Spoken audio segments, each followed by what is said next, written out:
This is a work session of the Billings City Council. It's also the first time we've ever had this format. It's a bit of an experiment, so we apologize in advance if we have any technical difficulties. We're learning as we go, but part of the thinking at a work session where our procedures are a little more informal is that this sort of round table that isn't round at all, square table, will allow us to have a more informal discussion process, which is the purpose of our work sessions. Our work sessions, for any members of the public who aren't familiar with the procedure, our work sessions are for more informal discussion. We don't make formal binding decisions, with the possible exception of giving direction to staff. So don't want to burst anyone's bubble, but no formal decisions will come out of tonight's meeting, with, again, the possible exception of giving direction for staff to move forward in a particular direction. So there are copies of the agenda probably in the back there somewhere, but tonight it's a pretty straightforward agenda. We just have one item, which is the possible disposal of various city properties. There's a list available online. And before we get into that, as item number one, I'm just going to ask Chris if he's got any comment, and then we're going to have a time for public comment, and I'll explain the procedure for public comment. But before I get into that, Chris, anything in the way of preliminaries? We'll keep it brief, but thank you, Mayor. As you said, we'll test this out as we try to sit more at this square table together, working through work session items. A new face at the table, not necessarily new for all of you in the community, because Daniela worked in town here for a number of years, 15 years with Crowley Fleck and a couple years with her own Schignal, but Daniela Pavic is working for us as our assistant city attorney now. So you'll see Daniela from time to time.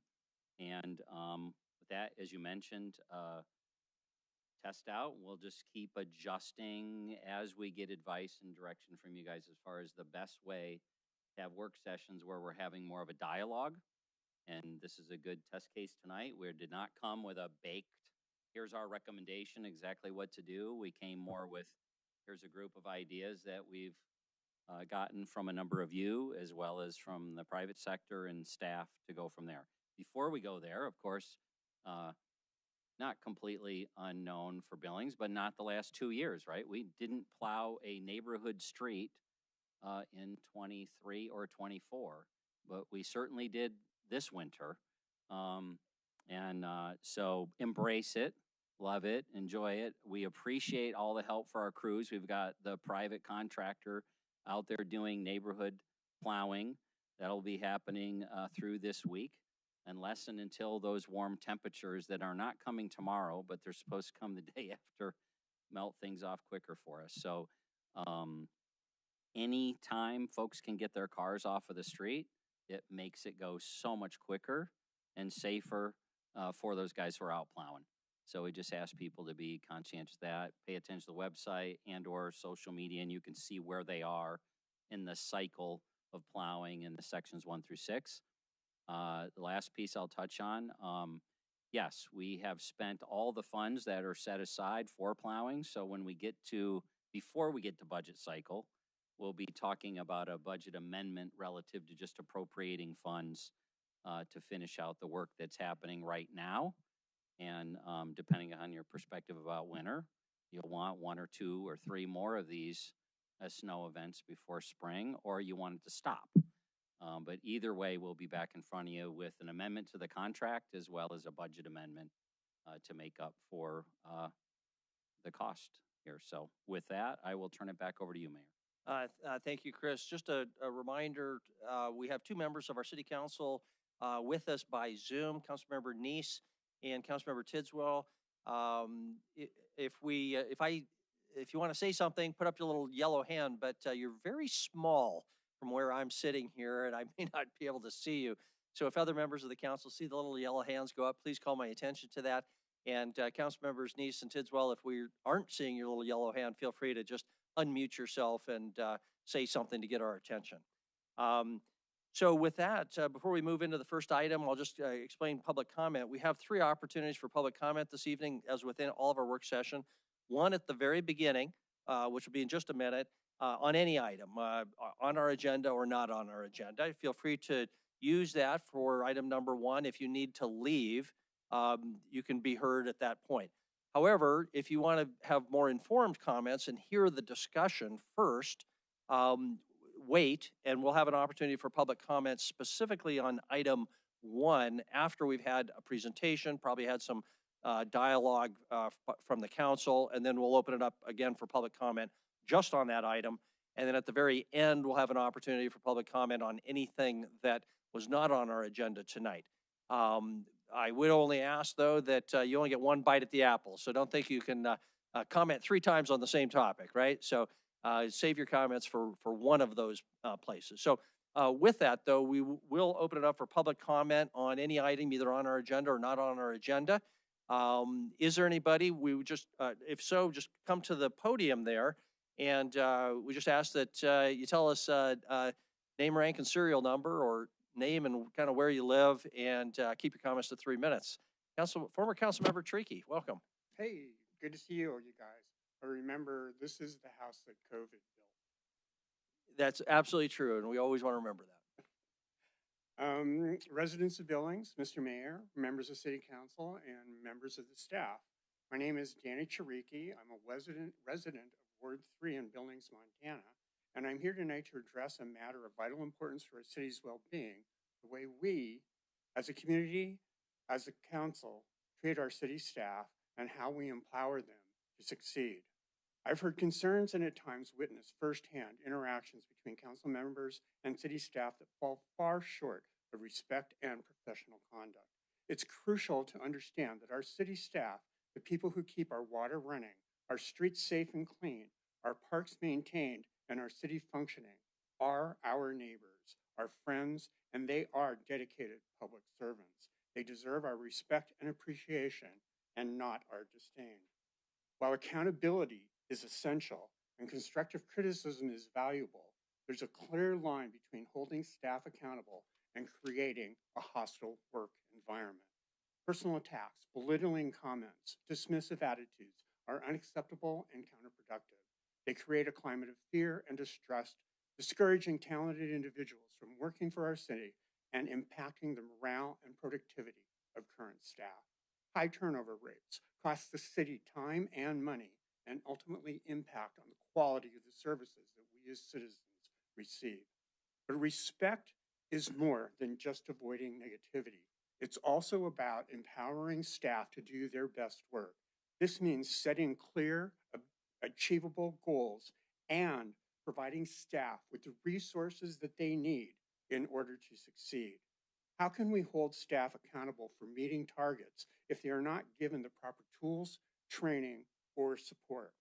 How can we expect them to innovate and improve services if they are constantly struggling with outdated equipment or insufficient budgets? The council has a responsibility to not only set the direction for our city, but also to ensure that our staff have the means to get there. This includes adequate staffing levels, access to professional development opportunities, and up-to-date technology.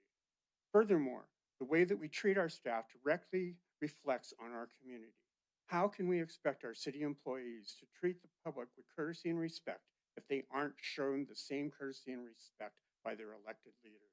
Respect must start at the top. Disagreements are inevitable, but they should never be an excuse for disrespect. We can challenge ideas and debate policy vigorously without resorting to personal attacks or creating a toxic work environment. In fact, fostering a respectful environment where staff feel supported and empowered will likely lead to better ideas and more productive outcomes. Billings can and should be a city that values its employees, a city where talented individuals want to work and where public servants feel respected, appreciated, and empowered. I urge council to commit to fostering a culture of respect and support within our city government. Let's work together to ensure that Billings is a place where both our residents and our staff can survive, because ultimately, the success of our city depends on the well-being and effectiveness of those who serve it. Very good. Thank you. Other public comment? Hi, I'm Parker Phipps. I'm president of Yellowstone Ice Foundation, and I just wanted to give an update on where we're at with the ice rink. We've been working with Sabura. We've recently had meetings with Collaborative Designs, A&E, Langless, KE Construction, everybody that's involved on the construction side of the project. And things are moving along like they should be. I do want to bring up the city lease. I think we're getting close to the end of where it will become in the critical path for starting construction. We are prepared to break ground in April, and we're looking forward to seeing a draft. I know the attorneys that are representing Yellowstone Ice Foundation have been working closely with the city, and hopefully we see a draft soon so that we can get that in front of the entire city council so that we can move forward with that lease. Everything else, I don't really have anything else to report other than we're excited to get moving. I think the ice rink and the courts together at Amon Park is really going to turn it into a campus feel. And then with that future third pad site, Billings is going to become a powerhouse for youth sports. And we're looking forward to being a part of that and Yellowstone Ice Foundation leading the way of these public-private partnerships. Very good. Thank you, partner. And thank you for your work on that. I have seen a draft of that lease. The document does exist. So, last week. So it's in process. I'm assuming it'll come to you pretty quickly. Other public comment. Good evening, Council. Melanie Schwartz, 3630 Hayden Drive. I just want to follow up with what Parker just said. I had no idea this city had this many fans of sports and ice and courts and all of the things. I want to just give a quick update on the fundraising piece because I know that's of interest. We just surpassed 8 million. So Signal Peak obviously has 6 million in, but we have been able to successfully raise out of our community over $2 million in just about 3 months. So that's almost unheard of. And so we're very proud of that. But I also want to say thank you to the council, to our city, to our community for supporting this project. It definitely came out in a different way after the Parks Bond didn't pass. And so we are excited that the community still sees value in community sports and youth sports, and that Amon Park is going to get to be that place for us. It's really coming together nicely, and I just wanted to stop by and tell you the update on the fundraising and also say thank you. Thank you, Melanie.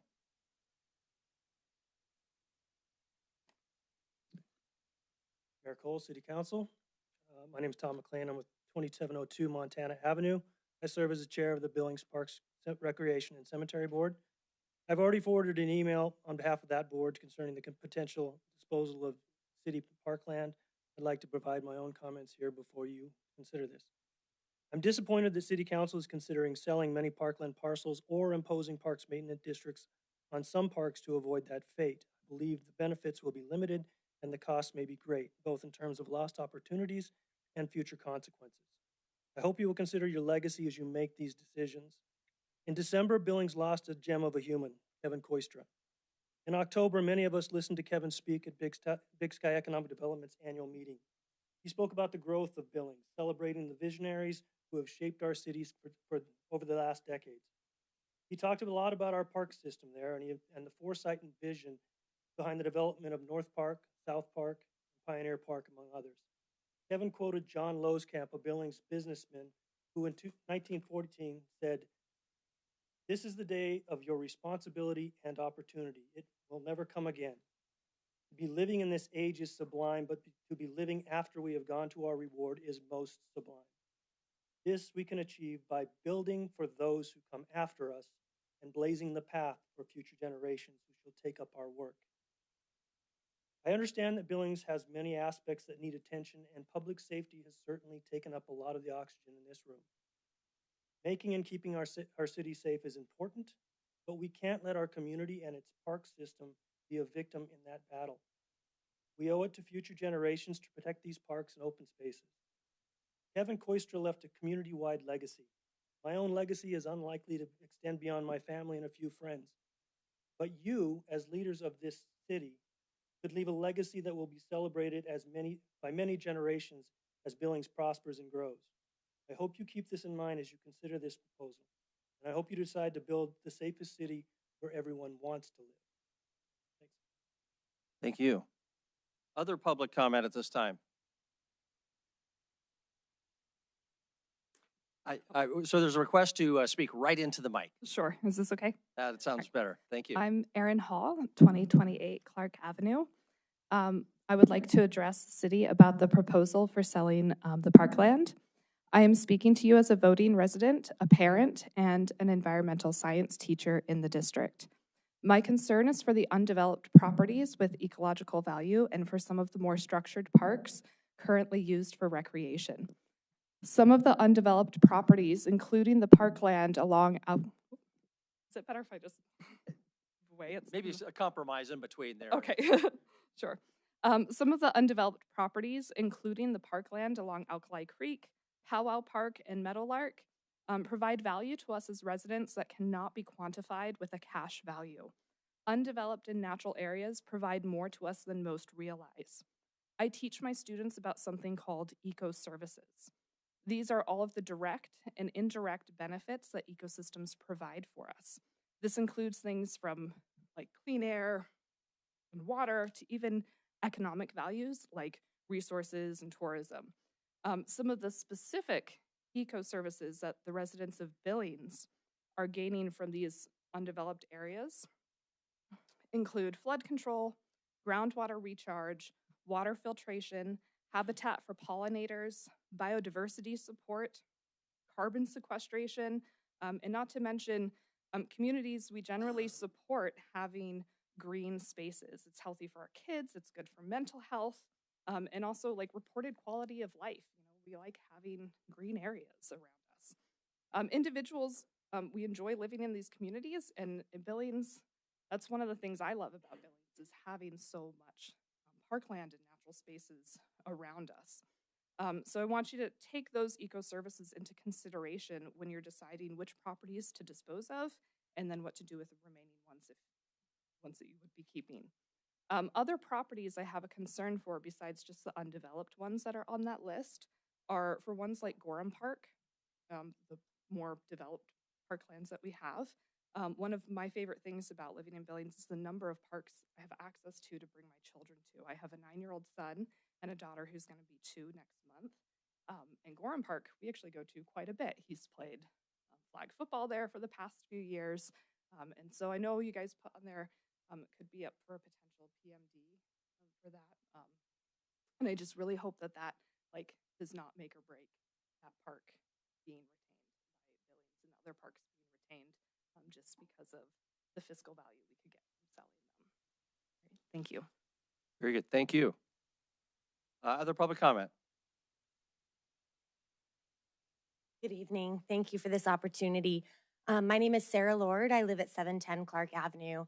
And much like Erin, I'm here to speak tonight both as a taxpaying citizen, as a parent, and also as an environmental educator.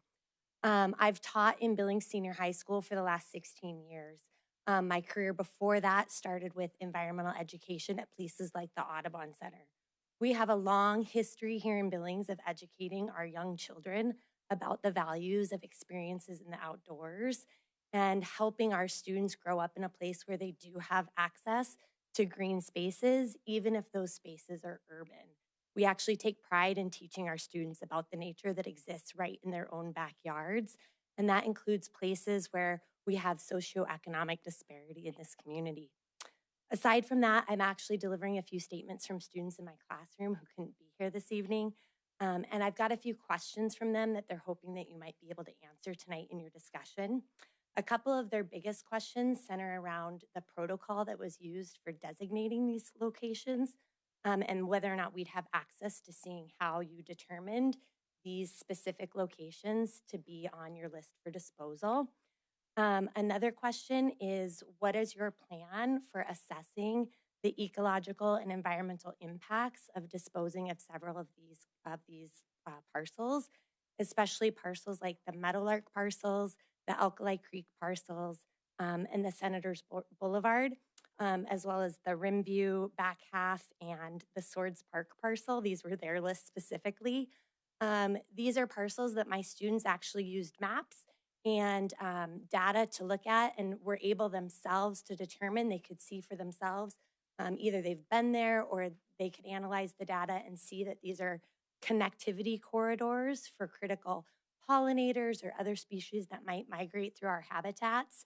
A lot of the areas on this list, as Aaron mentioned, provide amazing drainage in our ecosystem, which is essential for water recharge in our water table, as well as as well as providing access to wild habitats in our own backyards. So on behalf of my students, I hope that you will consider these points when discussing and making your decisions moving forward. And we look forward to hearing your answers to our questions. Thank you. Thank you. Any other public comment at this time? Let's see if we can get this working better. Dear Billings City Council and Mayor Cole, I'm a science professor at Rocky Mountain College, and I've been a Billings resident for 28 years. I live at 527 Highland Park Drive. This is the first city council comment I've ever submitted in these 28 years. I'm dismayed to hear about this proposal to divest of small, undeveloped properties. In 1969, the Montana legislature passed an Open Space Land and Voluntary Conservation Easement Act. In passing the Open Space Act, our legislature identified the value of preserving open space land as it is a public benefit. Across the country and in Montana, many communities have developed urban open space ordinances and plans to protect and increase the amount of open space. In Montana, there continues to be pressure on public open spaces, which in many parts of our community are already very limited. Any change to an urban open space portfolio is worthy of a careful, deliberate assessment of the multitude of values of these properties. There's a wealth of scientific literature on the value of open space land in urban areas. The notes on the proposed list of properties for disposal by the city appear solely based on maintenance costs and potential sale prices. We need a more transparent accounting of those maintenance costs and possible sale prices. Presumably, a number of these properties were set aside in the subdivision land dedication process as designated open space. Why would we create a subdivision process and then undermine it with the current divestment proposal? Are there legal issues with undermining the original intent of these properties tied to subdivisions? It's imperative that the city use the best available science and existing metrics used by communities all over the world to assess the total value of open spaces in urban areas. These open spaces include, but are not limited to, home value enhancement, stormwater management, groundwater management, flood control, air quality, fire risk mitigation, many forms of recreation, noise reduction, wildlife corridors, pollinator habitat, cultural and geological interests, scenery, health and wellness, and of course, as previously mentioned just a second ago, educational opportunities. Our city council has a responsibility to ensure that access to open space land of any size and type exists for all members of our community. This includes underserved neighborhoods, which tend to have less access and means to visit larger open spaces. Community participation is essential and should be a mandatory step for all neighborhoods with proposed property divestment. Other urban open space studies have documented communities often value unexpected characteristics of small properties, such as wildlife habitat, viewing areas, dirt trails, walking corridors, traffic buffers, natural view sheds, bird watching, and quiet spaces. It would be short-sighted to divest of these properties without a comprehensive urban open space plan. That includes a public survey of each affected neighborhood's interests. I've not had time to review each property, but a quick review, I noticed Meadowlark Master Plan exists, a plan that was completed in 2004, which seems to have been ignored when devising this list of properties. What other values are we missing than this one-dimensional assessment? I'll wrap up with our success as a community that remains a desirable place to move to and locate businesses in lies in the livable environment of our community and the continued stewardship of existing open spaces, no matter their current condition or size. An urban open space plan is essential for a city the size of Billings and a requirement before any further discussion of property divestments. Thank you. Thank you. Hello, Mr. Mayor and City Council. My name is Katie Harrison. I live in Ward 1 on the south side, across the street from South Park. Oh my God. Sorry. Wow. Can you hear me okay? Okay. I'm sorry. I'm so sorry. Okay. I'm newer to Billings, moved here in 2022. In October of 2022, as you all know, City of Billings became the 21st city in the whole world to become LEED Gold certified. And that was in thanks to many efforts of many different sectors of our city, architectural, innovations. But one of the things that got us this accolade, this acknowledgement, was our green spaces. And so I think to even consider cutting our green spaces, I don't know, it seems odd to me. I brag to everyone that I know that Billings is one of these few cities in the whole planet to have this acknowledgement that we are a leader in, green efficiency. Part of the problem, I believe, is, the allocation of funds. I was personally horrified to read that $650,000 were taken from our parks budget to give the sheriff more law enforcement than they even asked for. I believe 3 or 4 were requested and they got 12. Well, I don't know how that factors into like green spaces or running our parks department more efficiently, but that seems sloppy to me. If we're going to be penny pinching to this level to pull money out of our parks, well, maybe we don't give more law enforcement than is being requested. I'd like to see us reinvest into our parks, keep the money in our parks. They belong to us. Our tax dollars paid for those parks. So please don't sell them to private interests who will not have our best interests in mind. Thank you. Thank you. Next. And just a reminder, you will have an opportunity on this topic if you don't comment now to comment later if you'd like, but go ahead. Probably go before we get snowed in. Real convenient.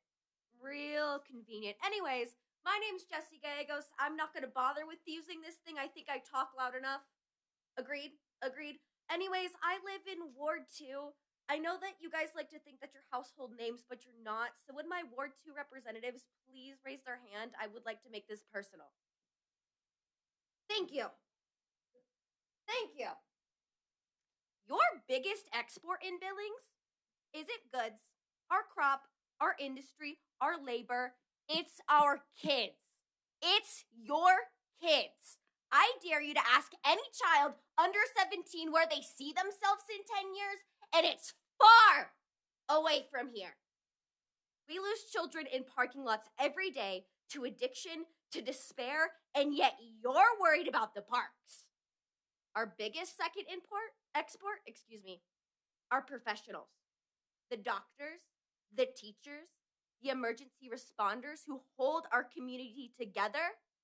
Every day you give them more reasons to leave. And this is just your latest scheme. Those people have families. You want their kids to kick rocks?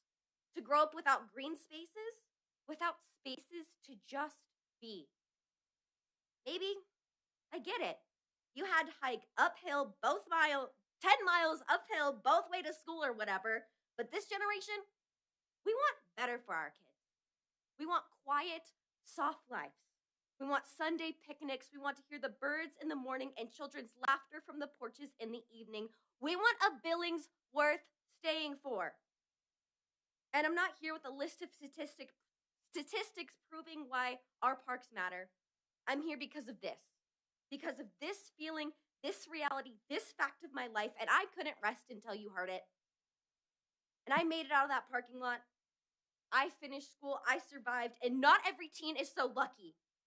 And with every decision you have like this, you give them fewer reasons to stay, fewer places to breathe, and fewer chances to make it out alive. Don't let that be your legacy. Thank you. Very good. Thank you. Next. Hey, go ahead and make a little line back there just if there's anybody else so we know who else is. Sorry. Okay, my name is Matt Clark. I am a West High student, and my address is 3637 Relay Drive, and I'm speaking specifically on the park sale. It's my own timer. As it stands, each individual tree gives around $123 in benefits a year, or roughly $1 million to each resident, according to Billings Forestry. That number only accounts for the small number of trees retained in developed parks and only discusses the aspect of trees. Let's continue on that track. According to Montana Gov, annually, the landscape we house sequesters 113,000 pounds of carbon dioxide and avoids 130,000 pounds annually. Even with that contribution, in Billings, our air quality at best is fair, but it often dips far below that. And even when we start slowly taking away trees and vegetation, we also cut down on the carbon dioxide removed from the air. It starts small now, but what about the next time we have to fill a deficit? That undeveloped land doesn't just have air quality benefits. Our vegetation saves roughly $100,000 in energy and $50,000 on stormwater runoff reduction. It would cost us $14.3 million to replace every tree that we have just within Billings. The discussion that is current today is referring to, give or take, 330 acres of Billings land. Already, acres of land within that list provided have been deemed not suitable for sale, and if they are, it is with issues. Because of this, surely we must have a deficit of underdeveloped land to expand on, correct? In Billings, according to LandWatch, a real estate site, 273 listings of undeveloped land are for sale for the public. The land being offered ranges anywhere from 50,000 to over $1 million, and at page 1 of 11 holds 473 acres of land for sale alone. And for those who wish to build apartments, do you want something under 2 acres? 1.91 is selling right now between Beartooth Elementary and Medicine Crow. You want 4 acres? Done. 7? Got it.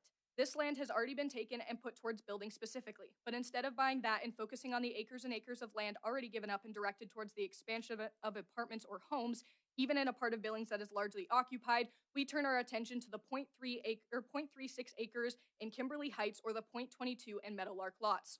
The obsession with selling anything we deem not valuable to us specifically is precisely why California can't see its own stars. Not good as a picnic park, not enough children to play in the stream. What children and eventual adults do not know, they will not protect. And if we pride ourselves on the great outdoors and we boast about the wilderness of Montana, why isn't that wilderness enough to keep it safe? We don't simply have a duty to the people, but a duty to the land. If we use land to cover every deficit we have, it will only require us to continue to take and take and take. And eventually the last unnecessary lot will be sold and we will be stuck with the same initial budget issues. As a high schooler, as a sibling, and as a neighbor, this land is Montana land. We can't use its natural beauty as a selling point and then tear it down the second money gets tight. Okay, thank you very much. If you can hold off on the clapping. Go ahead, next. Good evening, Mayor and City Council members. My name is Jessica Plants. I'm at 619 Custer Ave. And I'm here today as a concerned citizen and environmental photojournalist to strongly oppose the sale of our city's natural areas and undeveloped parks. These spaces are not just empty land, they are vital community assets that provide environmental, recreational, and economic benefit. I cannot imagine the decline in my quality of life living in Billings if I didn't have a city park in walking distance from my house. It's my favorite part of the summer to see how alive Terry Park becomes each evening, and to deny communities living in proximity to these undeveloped areas the opportunity to have that same benefit is a direct hit to their future quality of life. Urban green spaces improve air and water quality, help mitigate urban heat, and serve as crucial habitat for local wildlife. As Billings grows, our city spaces, our green spaces will only become more valuable, not less. Selling these lands for short-term revenue ignores long-term cost. Once they are developed, we can't get them back. Residents lose places to walk, bike, and connect with nature. The city loses its ability to attract families and businesses looking for a high quality of life. Other cities have found creative ways to sustain their parks without selling them off, and Billings can too. I urge you to prioritize preservation over short-term gain. These spaces belong to the community, and their value far outweighs any immediate financial return. Thank you. Thank you. Next.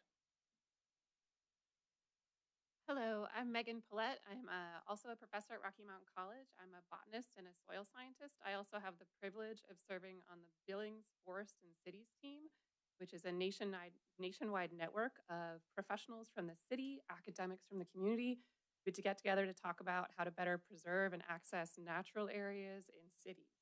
There's a nationwide trend, there's a Montana-wide trend to add to natural area portfolios in recognition of all of the social and ecological benefits, which a number of people have already commented on. I'll speak to 2 particular parks that are on the list that I think really typify the importance of these and As someone who studies natural areas, it is often hard to communicate to people who are used to manicured and cultivated parks their importance. Logan Park is the first one, labeled No Clear Public Benefit. This is a forested natural area that sits between Airport Road and Alkali Creek. It absorbs runoff and noise pollution from Airport Road. It serves as an important noise barrier for people walking along Alkali Creek Road, connecting them to their neighbors. Walking under trees lowers the ambient air temperature several degrees. You're encouraging people to get out, to experience the mental health benefits of being in nature. Connectivity to these areas is really important, on top of the ecological benefits of the animals they serve and the refuges of biodiversity that we see in these. The other one that I'd like to point out is Powwow Park. Again, just an example, a wetland area, no value for development. It sits right behind Alkali Creek Elementary School. 71% of the students to Alkali Creek qualify for free or reduced lunches. We live in a state with abundant natural resources, but access to those natural resources is not always readily available for people in urban areas. So I would encourage you to make sure that natural areas in underrepresented areas and lower socioeconomic neighborhoods are not unduly affected by this. Everyone has the right to experience nature and its benefits, let alone children in a school, walking to school, experiencing the benefits of nature and wildlife in these areas, on top of the storm retention and the other values that you see. These are not expensive areas to maintain. They are not meant to be maintained. They're meant to be refuges where we can experience nature and quiet in a city, and they're meant to be accessible to everybody. Thank you. Thank you. Hello, my name is Tucker Colvin. I live at 328 Custer in Ward 1. And I'll be quick, but I just moved here recently, about 6 months ago. I'm originally from Montana, and I got an opportunity to move back to Montana after having to leave because of I wanted more opportunities out of the state. And I chose to move back to Billings, and a lot of it was because of the environment, what is around here, including the parks. And I really enjoy all the parks around town, and I just want to add on to what everybody else said. There's so many reasons why parks are important, whether it's open spaces within the ecosystem services that those provide, and whether it's people's well-being. And with a budget for the Parks Department, that really, I think, is a very important part of a city budget. And I think that, like one commenter talked about money being diverted to police, and one thing that does not prevent crime is increased police, and one thing that does prevent crime is people's well-being. And parks have a major impact on people's well-being when it comes to mental health and their ability to enjoy nature and all the great things that it brings us. So I find it very disappointing that that's being considered. Thank you. Thank you. Hello, Honorable Mayor and City Council. My name is Bill Morgan, 3155 Fairmeadow Drive. I'm here tonight to talk on behalf of the Yellowstone Valley Audubon Society Board of Directors. Many of them are here. We did take the opportunity to go through that, was it an 8-page spreadsheet, and was amazed. And I worked for the city of Billings prior, and I thought I knew a lot of the areas that were parks, and I was just floored of all of these pockets. So that was the big first surprise. So what we did is we kind of reviewed the entire list, and we came upon more or less what has been hit upon here, which is the undeveloped natural areas of the parks. And many of those are because the primary mission of Audubon is to protect and conserve habitat, to maintain a valuable, sustainable system for both birds and for humans and for animals. So we looked at that, and we came upon kind of the same list, and I'll be happy to share our notes with you. The Meadowlark Park area was one that just really popped up. Rimrock Park, Wilshire, Aronson, Logan, Summerhill Park. A lot of the parks you'll see on the list are in fact parks, open areas that we have members go on the Christmas bird count. So we're out there actually counting birds and looking at and entering those into a database. So again, one of the highest priorities are those open areas to preserve for in a lot of those areas we feel if they have groundwater, floodways, floodplains, as a civil engineer, I don't know how you would develop those appropriately. We also think there are parks And we've listed them on here that should still be maintained as parks or should be considered as parks. High Sierra, Lampman, Walsh, Edgerton, Uinta, Twin Oaks, Luther, and Primrose. The list is here. So I think, again, there are a lot of parks that we feel should be considered to have as parks. We also support you working with the neighborhoods, the local, the local groups, and maybe having some of those parkland strips be given back to those subdivisions and hopefully maintained through HOAs or park maintenance districts. So there are a lot of areas within the city that I can understand why you want to divest, but also those are open areas and possibly you can work with neighborhoods or groups. And perhaps one idea is to donate them to the groups instead of selling them. And then finally, we always support managing boulevards better and planting trees. So that's another thing that we just want to keep supporting. That's it. Thank you. Thank you very much. Hey, Bill, could you provide, at your convenience, a written version of your analysis? I think that'd be very helpful, focusing not just on areas that you really want to preserve, but also maybe on some that you think could be disposed of or passed to an HOA, things like that you also mentioned. It'd be very helpful. Thank you. Steve. Hi, my name is Steve McConnell. I live at 2705 Downer Lane. I am the retired former forester retired last May, and I'm the current president of the Yellowstone Valley Audubon Society, who you just heard from there. It was a pleasure to work with the Yellowstone Valley Audubon Society to go through in a systematic way and figure out a great disposition for all these lands. We came up with several different categories. This letter will help explain it, and we can provide more information to you. I guess the bottom line is that there's some areas that we think are great for natural areas, are really important for habitat, bird habitat, make people feel like Billings is a great place to live. Some of the parks, some of the lots on the list are established parks. I don't understand the funding for them. It's a confusing thing that we think could be simplified, and hope that you will try and do that, but those should be retained as parks. And there are a lot of really tiny pieces that should be gotten rid of or should be disposed of somehow. They're inefficient for the city to maintain, and they would be of use to somebody else, but not necessarily us. They're very difficult to manage tiny pieces of property like that, and there's a lot of things that can go wrong. We ended up spending an inordinate amount of our time on these tiny pieces that were not part of our regular management routine. And I guess I was kind of focused that there's going to be a legal process for these really small pieces, and I wanted to bring your attention to another piece that's out there that kind of interferes with habitat and the way we manage our lands across the landscape, and that is the water work, the canals we have. A lot of those, they show on the property that they belong to a canal company. They say they don't own them. We ask them to do something in them. They say they don't have to because they don't have the trees. They have a document from 1903 or something like that that they pull out. A lot of those areas have dead trees in them. There's some up by the MSUB gym that have been sitting there. We tried to get those cut down 5 years ago or more. They're still there. It's frustrating for the campus that they can't get that done while we can still make them cut down their own trees if they have a problem. They've had several with Dutch elm disease. I'm just encouraging you. I saw you have a lawyer in the room, and that kind of looks, if you're doing working on the legal process to get rid of these small pieces, I encourage you to do something with the canals and figure out the ownership of those. There's a lot of buckthorn in those. We want to get rid of buckthorn. We can't manage holistically across the landscape unless every piece is accounted for and we know who's responsible for it. So I'm just encouraging you to add that detail.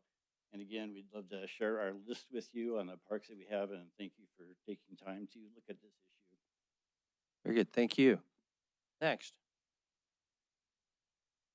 Hi, my name is Darcy Colbreeze. I live at 3105 Avenue F. I'm here as a taxpayer and a lifelong Montanan. I am asking you not to sell off our parks or dispose of them because everybody else has already said kind of what I wanted to say. The environment, the animals, the butterflies, the birds, all of that needs to be. We're losing precious animal rights and insects and everything every time we tear down one of these. places that have just regular stuff growing. Leave the things there. Let them be. We don't need more cement parking lots or whatever you guys decide that you want to do with this. I also kind of am a little annoyed that I've been sitting back here watching, and I've noticed a few people already falling asleep, and one or two that are on their phones that can't even pay attention to what's going on here right now. You're our city council. Act like it. Thank you very much. I'll just comment. Sometimes people do get on their phone, but they're often maybe looking at the document itself. So, but that is what it is. Go ahead.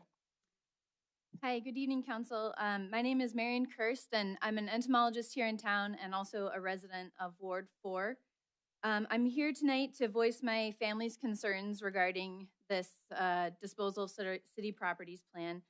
First, I want to specifically address one parcel in particular, and that's Meadowlark Park in the Heights. This park's inclusion is really baffling to me because it is a gorgeous wetland park that not only provides significant runoff and fire break services to the community and the neighborhood there, but it is home to what's possibly the largest publicly accessible population of flashing fireflies in Yellowstone County and potentially South Central Montana. I grew up in Billings, up in Indian Cliffs. I went to school here. I left and I came back because I wanted to raise my family here. I had no clue that we had flashing fireflies in Montana. They are a thing. They're here. They're in the West.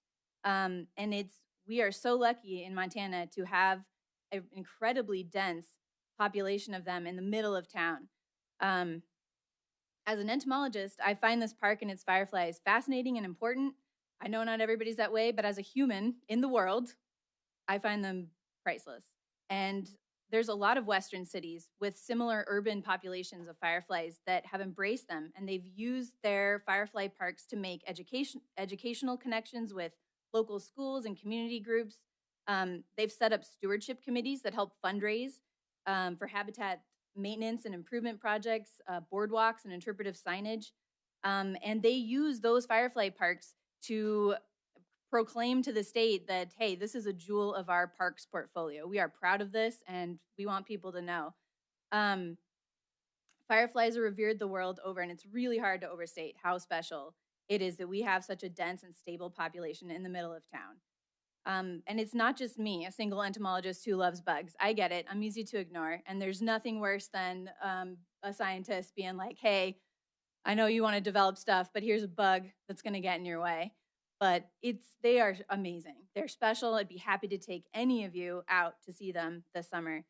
But beyond Meadowlark, I'm just sort of generally confused by this list of properties and sort of the seemingly drive-by nature of its assembly. Billings has a wealth of hydrologists, engineers, ecologists, botanists, and so many people who could help evaluate the full public benefit of these properties. And it just doesn't seem like any of them were consulted when this list was put together. I feel like if the council truly believes in BPR's stated mission, which specifically includes providing open spaces and recreational opportunities for everyone, then I hope that you guys have a better plan in mind for this, because right now it feels sort of like you're relying on really super limited definitions of the terms public benefit, open space, and recreation. I'm a pickleballer, but open space does not mean acres of paved courts, and I'm a parent, but recreation does not necessarily just mean taking my kids to a playground. And I hope that you guys will consider that public benefit is really an inclusive term, and that it includes native Rocky Rim habitat corridors like Senators Boulevard Parkway and floodway and runoff set-asides like Powwow Park. So with this in mind, I feel like there's got to be a better way to balance the department's short-term financial needs against the long-term protection of irreplaceable parks and open space resources. Please don't sell the walls of the house to pay the electricity bill. I feel like if fiscal responsibility is the aim, then this is not the means to get there. Thank you for your time. Very good. Thank you. I learned something tonight. I didn't know we had fireflies, so Hi. which are pretty cool, by the way. Mayor and Council, hello. My name is Christy Halderman. I am at 1623 Stony Meadow Lane. I am the lesser-known Christy of Billings TrailNet, but I'm actually here as a concerned citizen, not on behalf of my organization. I'm one of those people that moved from out of state. A couple of years ago when I met my husband, I would like to say that I fell in love with him first, but then I fell in love with Billings and Montana second. I think one of the things that makes our community so great is our trails, our parks, our open spaces, and I think they are not as well considered as investments, in my opinion, or as research says that parks, trails, things of that nature, recreation, they are more long-term investments as opposed to maybe what we consider short-term gains. I just wanted to bring up just how studies have shown. I think we talk a lot about public safety and how we allocate resources to that. Studies have shown the correlation between parks and crime. Because we talk about this so much, I actually wanted to bring up a presentation that Christy Drake did in tandem with Police Chief St. John with the Big Sky Economic Development with the center about a few months ago. It was to some of the business leaders in the community. And they did a poll to out-of-state residents asking what would make the move to Billings. Folks from Washington, Texas, California, Minnesota, Colorado, they said outdoor recreation and public safety were the most important components. Something that Chief St. John said is that parks and public safety are intrinsically connected. He actually said that the police department has received really great feedback since the Skyline Trail has been built, for example, where calls for service have plummeted. Since it has been built, this includes a decrease in assaults, gunshots, fireworks, and they liken that to the trail traffic and the lighting that deters people from doing those things. I can't guarantee that they're going elsewhere in doing those things, but they are no longer doing that on top of the rims. I just feel that, again, we don't see the light of the value that these things bring to us because we see what is happening on a daily basis. But trails, parks, open spaces, green spaces, they are all long-term investments in our community, and I think that they should be considered when we're looking at these budget line items. Thank you so much. Thank you very much. And then we'll try to move on to our first item. Ed. Hello, my name is Haley Kemick. I live at 38 Avenue C. That's in the North Elevation District. My 4-year-old and I use the small parks in our neighborhood frequently. That's Rock Island Park, I believe, and the Grandview Park. This is one of the things we love about the area. It enhances our quality of life to get to enjoy green space within walking distance. And you know, we do have Pioneer Park nearby, but these small rugged parks really do add so much character to the neighborhood. I promise you they are loved and well used. We are not the only families using these small spaces. I also believe that they help to maintain and raise property values. I thought it was well known and understood that people like neighborhoods with readily available green space. Maybe it's not as well known as I thought. I also want to point out that green spaces like parks and trees significantly lower temperatures in urban areas through a process called evapotranspiration, where plants release water vapor into the atmosphere and create a cooling effect and mitigate the urban heat island effect. You can feel the difference going from, you know, a downtown area where there's not a lot of green space to an area with green space. The temperature is markedly lower. This seems like an important thing to keep in mind as the planet continues to warm and humans continue to try to cool themselves off. So, thank you. Thank you very much. I don't see anybody else coming forward, so we'll close the public comment at this stage. Move on to our first item, but I do want to just comment that that's why we have these meetings, to get this kind of public comment. The more specific it is about particular parcels, the better. So this has been very valuable and much appreciated. With that, I'm going to turn it over, I think, to Kevin, right? You're going to tell us, and Kevin, you've heard some of the comments. Maybe you could just also start your comments with a little bit of history, but what we're doing and how we got here and the big picture as well, if you would. Yep. Kevin Iffin, our Assistant City Administrator. Thanks, Mayor. This process actually started probably several years ago when some properties were identified by a group that got together It was posted on the parks website, but not readily known. And then Councilmember Rupsis, about a year and a half, almost 2 years ago, kind of said, can staff put together a list of potential properties for disposal? And I'll use the word disposal because it might mean sale, it might mean looking for development opportunities, whatever that might mean. So we took that opportunity then internally with staff at that point to basically compile a list of properties. We put them on a GIS map for people out there to make them easier to identify where they're at. Some of these are just tax codes, not readily known where they're at. So that was done, and we just didn't have any additional staff time at that point to follow up and do anything further. Several months ago, then it kind of came to be a priority of council again to let's start visiting this. So with that, what I did is I started with that master list of properties that were identified by staff. They've been out there on that GIS map for probably 18 months. Really haven't received any comment or anything like that on it. And then from there, some of the council members went around to their wards and started looking at park and city property in their wards. And with that, I created this master Excel sheet that was attached to the staff memo, about 8 pages long, probably upwards of 120 some, and I'll call it parcels of property again, because a tax code is the best way to identify these properties. So about 120 some odd parcels. From there, what I did is I met with Caldwell Realtors, who you're seeing, 4 of them sitting here tonight. So I'll introduce them. We've got George Warmer, met with him, met with Brittany, met with Nathan, and then Dominic, just to kind of get their initial take. I shared with them this list, said, here's kind of what we're dealing with. We obviously need some help, some expertise from realtors knowing the market out there, what this looks like. And then that's where we got where we are today. So this is just made to be a discussion. Some of the things or issues and things that I'd like to just, throw out there for council to consider. Is there a process that we should use to prioritize, categorize these parcels? Because right now, all I've got them is broken into, here's staff identified ones and 3 wards that have identified some properties.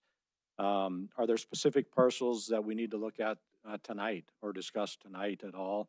And what are our primary goals for that? Is it maximizing housing development opportunities on some of these parcels? Is it reducing maintenance costs? That was brought up at one of the council meetings. Or is it dollars for maintenance, operation, or potential development of existing parks? Or is there a combination? Is it parcel by parcel that we need to look at these? And then again, weighing public comment on that. Just some of my comments. The property is best suited for housing, won't significantly impact our parks maintenance budget. With that being said, during this process, I went to the Parks Department. I said, for each of these identified parcels, give me an estimate on how much time we spend in those, and then I put a dollar figure to those. And with originally, I think that ended up being like 70 some odd tax codes again. Parks Department came up with, we spend about $10,000 annually on maintaining those parks. Most of these, remember, we're mowing them once a year on some of these undeveloped parks and stuff. So we don't have a huge maintenance cost that we're associating with those first identified ones by staff. So kind of keep that in mind. And then, do we want to look at more of a stakeholder driven approach where we've got city council, staff, parks board, potentially real estate brokers, obviously the experts in the field, other public groups out there that we want to engage and then look at these list of properties a little more in depth. It's going to take more than this session tonight, I'm assuming, for you to walk out of here giving me direction on what exactly to do. So is that an approach that we want to take? And additionally, are there anything else? So I'm looking for prioritization process. What's our primary goal? And is there anything that you specifically want to address tonight? So with that, Mayor, I'll turn it over to you and for council discussion. And again, this is the first attempt at just having a discussion. Try not to be formal like we are sitting at the dais and the podium. So let's have a discussion about this. Where do you want to go with this process? Thank you, Kevin. Before I jump into it, do we want to turn it over to George and crew, or do you want to have them hold off for a while? Or so I'll leave that to George. If you've got specific, if you or your colleagues have specific things you want to kind of talk about at this point of what you found also, or if you'd rather wait till there's additional council discussion.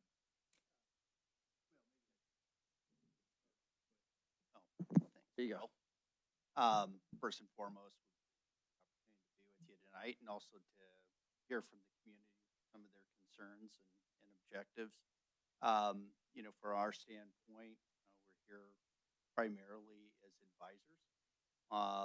When you do decide to make some decisions about if there are properties to be disposed of, what kind of market value those may or may not have. And I think from our standpoint, we've gone through the properties, and this is purely from a market standpoint of there's probably a section of properties that simply have no marketability and may need to just simply be retained.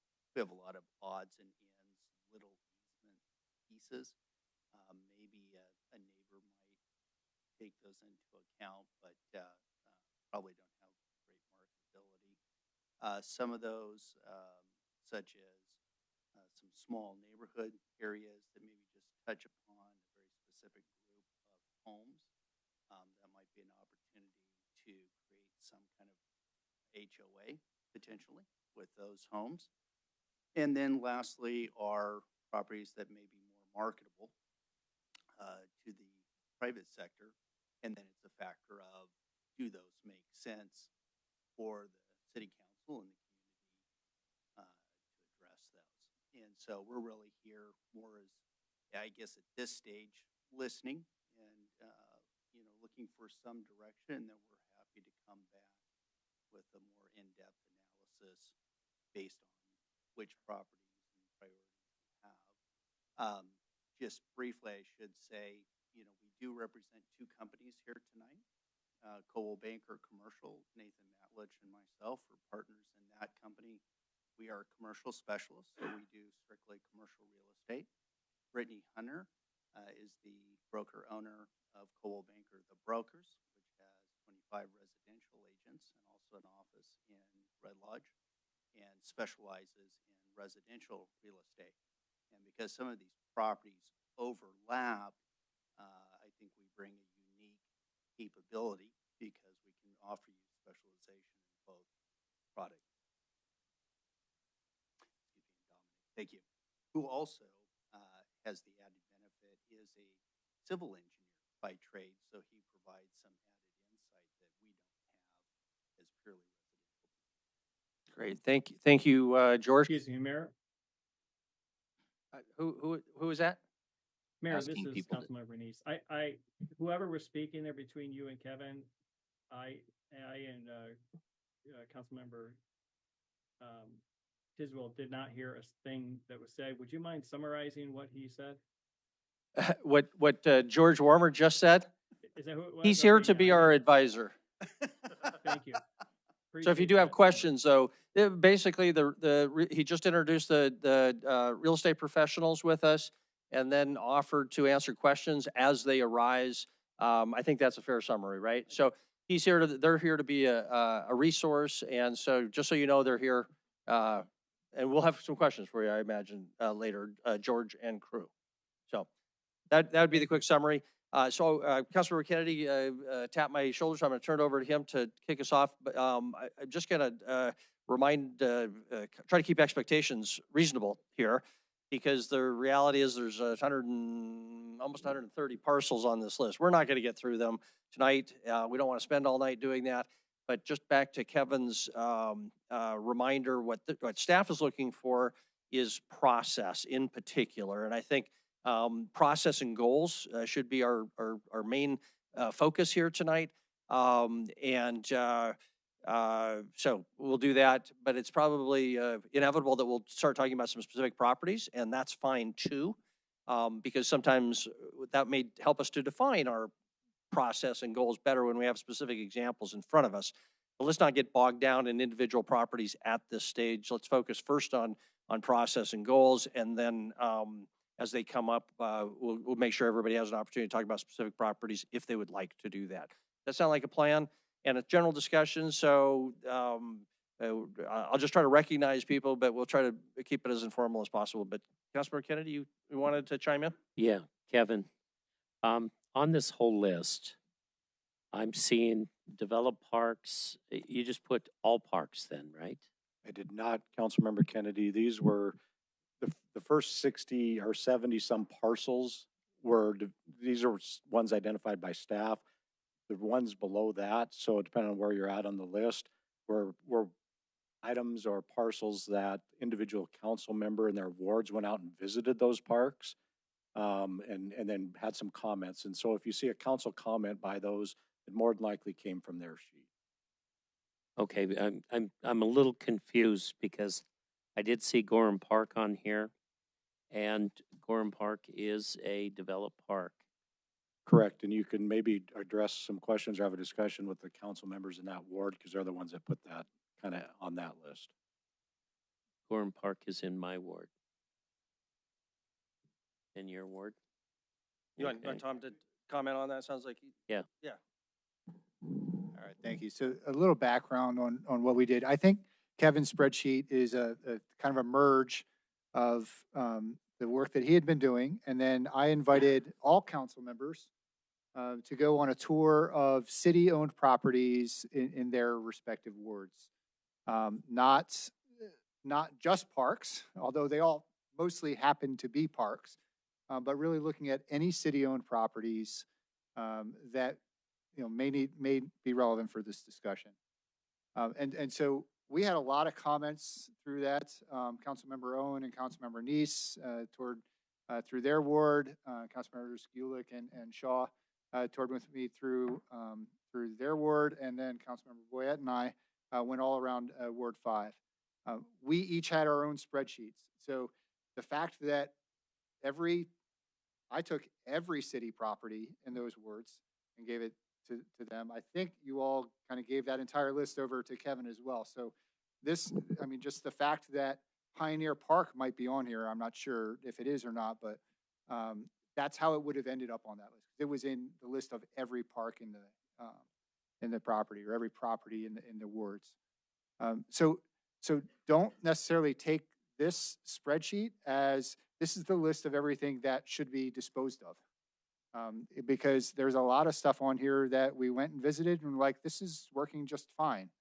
But we did have things like Gorham Park, in our specific ward, Gorham Park, Westwood, Heritage Park. They represent parks that if they were built today, they would be built under an SID and park maintenance model. Or that neighborhood would develop that park itself as part of their HOA. So if we were developing them today, they would develop under those models. But right now, given that they're legacy parks, then yes, fully developed and wonderful green spaces, and nobody wants to just sell them off, they are being maintained under the general fund. This latest push, and I think this is the third time in 20 years we've been going through this exercise, and almost every time yields the same result. But this latest push was a result of, I think, 2 months ago, Director Pig presented to council the maintenance shortfall in the budget of the Parks Department. And we are somewhere between $1 and $2 million per year annually, which is what per year means. $1 and $2 million a year short in keeping up with our maintenance responsibilities throughout the park system. So in that conversation, to me, it was very frustrating because all we heard out of that was, well, we can't possibly talk about our budget shortfall here because we've got all these parks, these undeveloped parks that we're supposed to be getting rid of, and why aren't we doing anything with that? So that became the latest push, and where Kevin was given very specific direction to go out and let's get on these, because we asked for several years ago to get on this topic. In reality, there are probably a handful of parks that are actually, or public lands, I should say, that are actually probably not going to be developed into parks, no matter how much I or anybody sitting at this table might want them to, or anybody sitting in this room might want them to. They're probably not going to be developed anytime soon. And there is a clear potential use for them in terms of housing or other development that could happen. Those opportunities are very limited. And like I said, and this is being the third time in probably 20 years we've been through this exercise, that's why. Most of the parcels that are undeveloped and just kind of these parcels that always kind of get the attention and stir stir the passions of people that are like, well, we have too many parks or we have too many vacant lands. There are things like little slivers of land in a right of way behind a commercial development that the city was gifted as some type of open space plan or just a right of way that Parks has been deemed with having to maintain. They're not going anywhere. There's no reason for that commercial property right next door to take that, just assume that land as part of their own, even if they legally could, and start paying taxes on it when they're already using it and the city maintains it and is responsible for it. There's no reason. And we have almost no legal mechanism for making that happen. So we're talking about a very small handful of properties here that I think will come out of this. But the important thing, and I think what we all saw as we toured around all the city-owned properties, is that we can do these things. We can dispose of a small subset of whatever these properties are. And as Kevin said, we're not going to impact that parks maintenance shortfall. By the tunes of $10,000 to $20,000, that's not going to get us anywhere towards that $1 to $2 million that we're there. So we have to continue to have that conversation about how we're maintaining our parks, which is different. It's probably not what we're going to get to tonight, and that's fine. Let's let our experts in the real estate industry help guide us on what potential things could be done with the limited set that we can.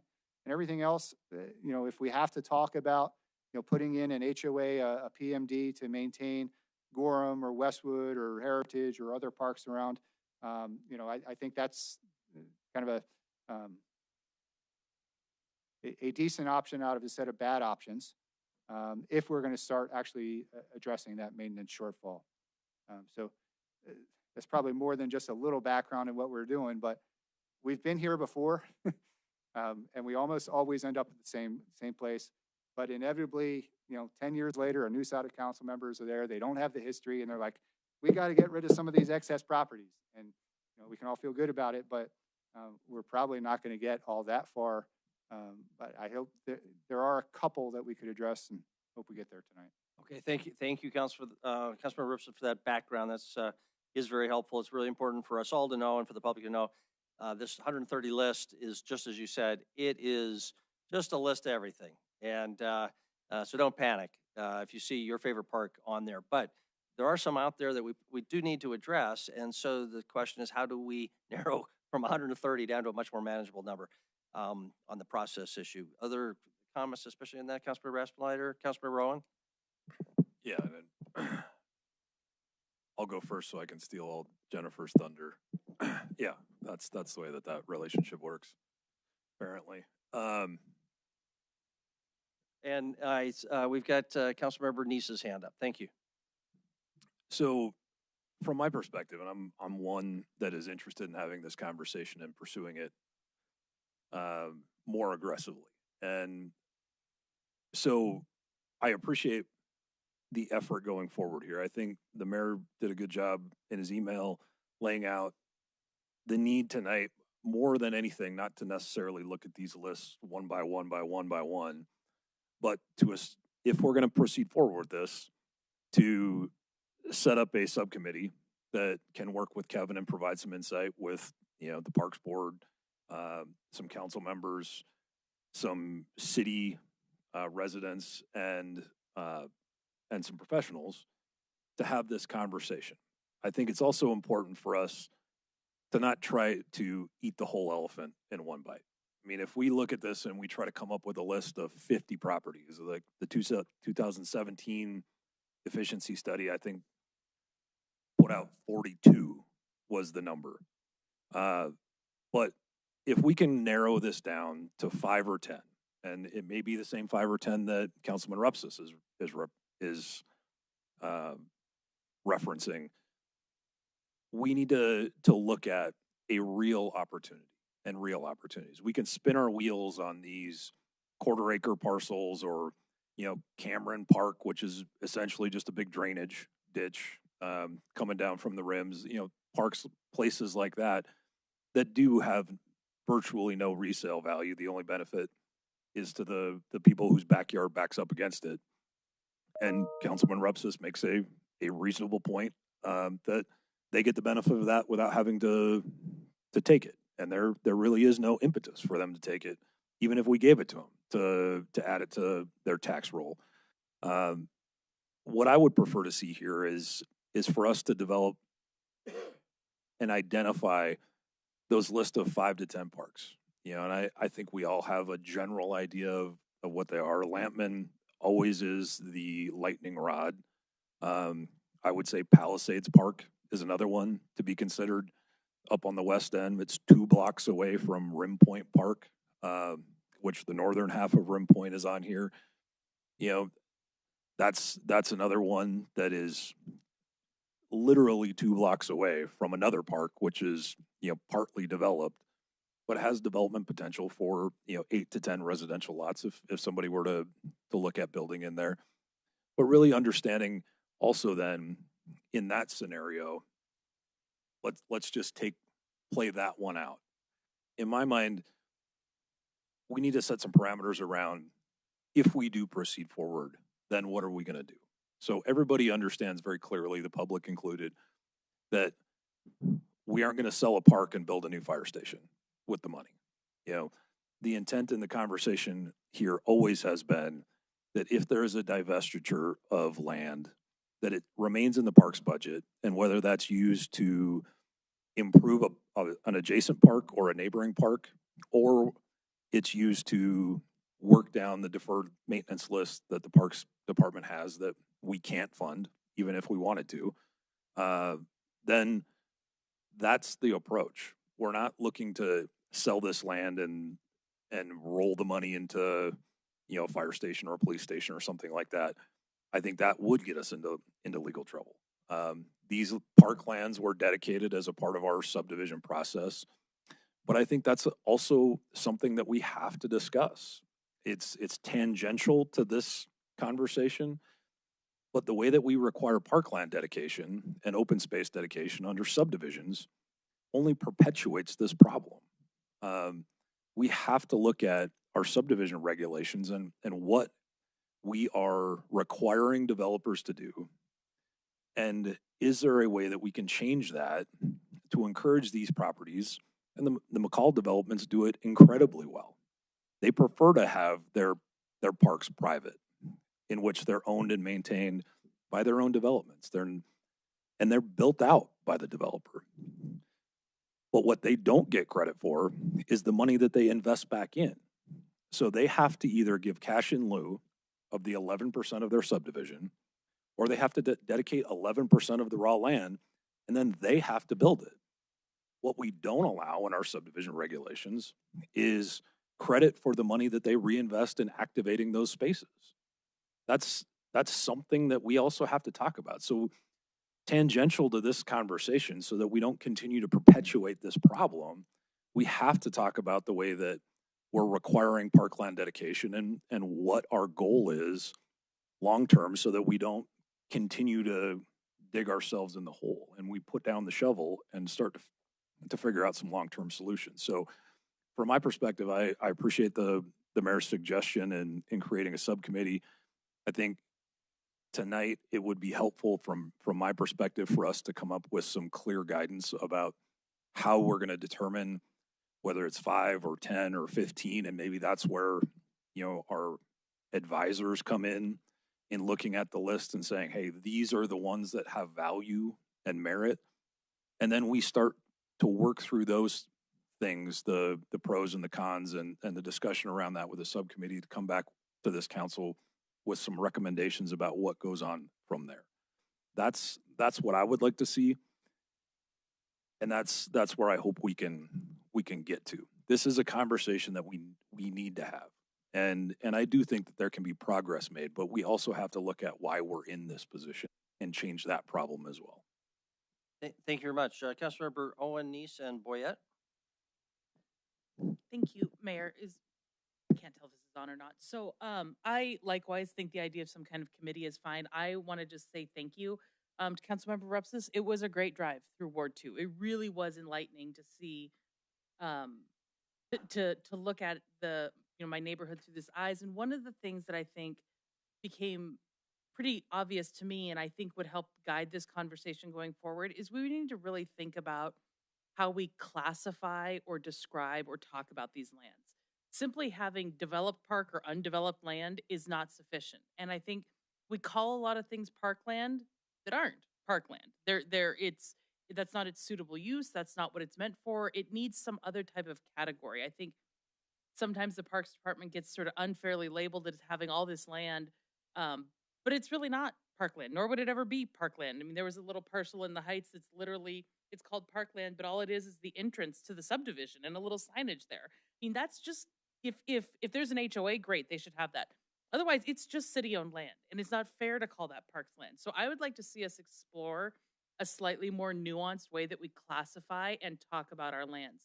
And I think that's really true to distinguish between developed parks, intentionally undeveloped land, and just undeveloped land. I think there is real value in some undeveloped land. And so I want to take a moment here in my list of recommendations just to talk about Meadowlark Park, which I think both Roy and I agree is it's important to maintain the way that it is as a natural area. But I think it needs to be called that.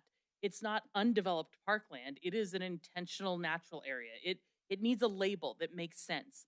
And I think often I worry that our conversation around parkland is very binary. We either develop it in a very particular way or we don't. But there are some natural areas like Meadowlark that should maybe just have some designation, right? Maybe it has a sign. If there is a particular place where we want people to walk and not walk, there might be sort of a natural earth path through there, some signage. I mean, we need to be thoughtful about some of these areas, and that should represent a plan for some of these more interesting areas. And so I think I would like to see come out of this a proposal from staff or from, any of the experts in this room who volunteered their time as to how we rethink and reclassify some of these lands to really understand our real estate assets a little bit better. I think it would also help. Kevin, you talked a little bit about the staff time, but as I understand it, and I might be wrong, but as I understand it, some of these undeveloped lands with PMDs at least are irrigated.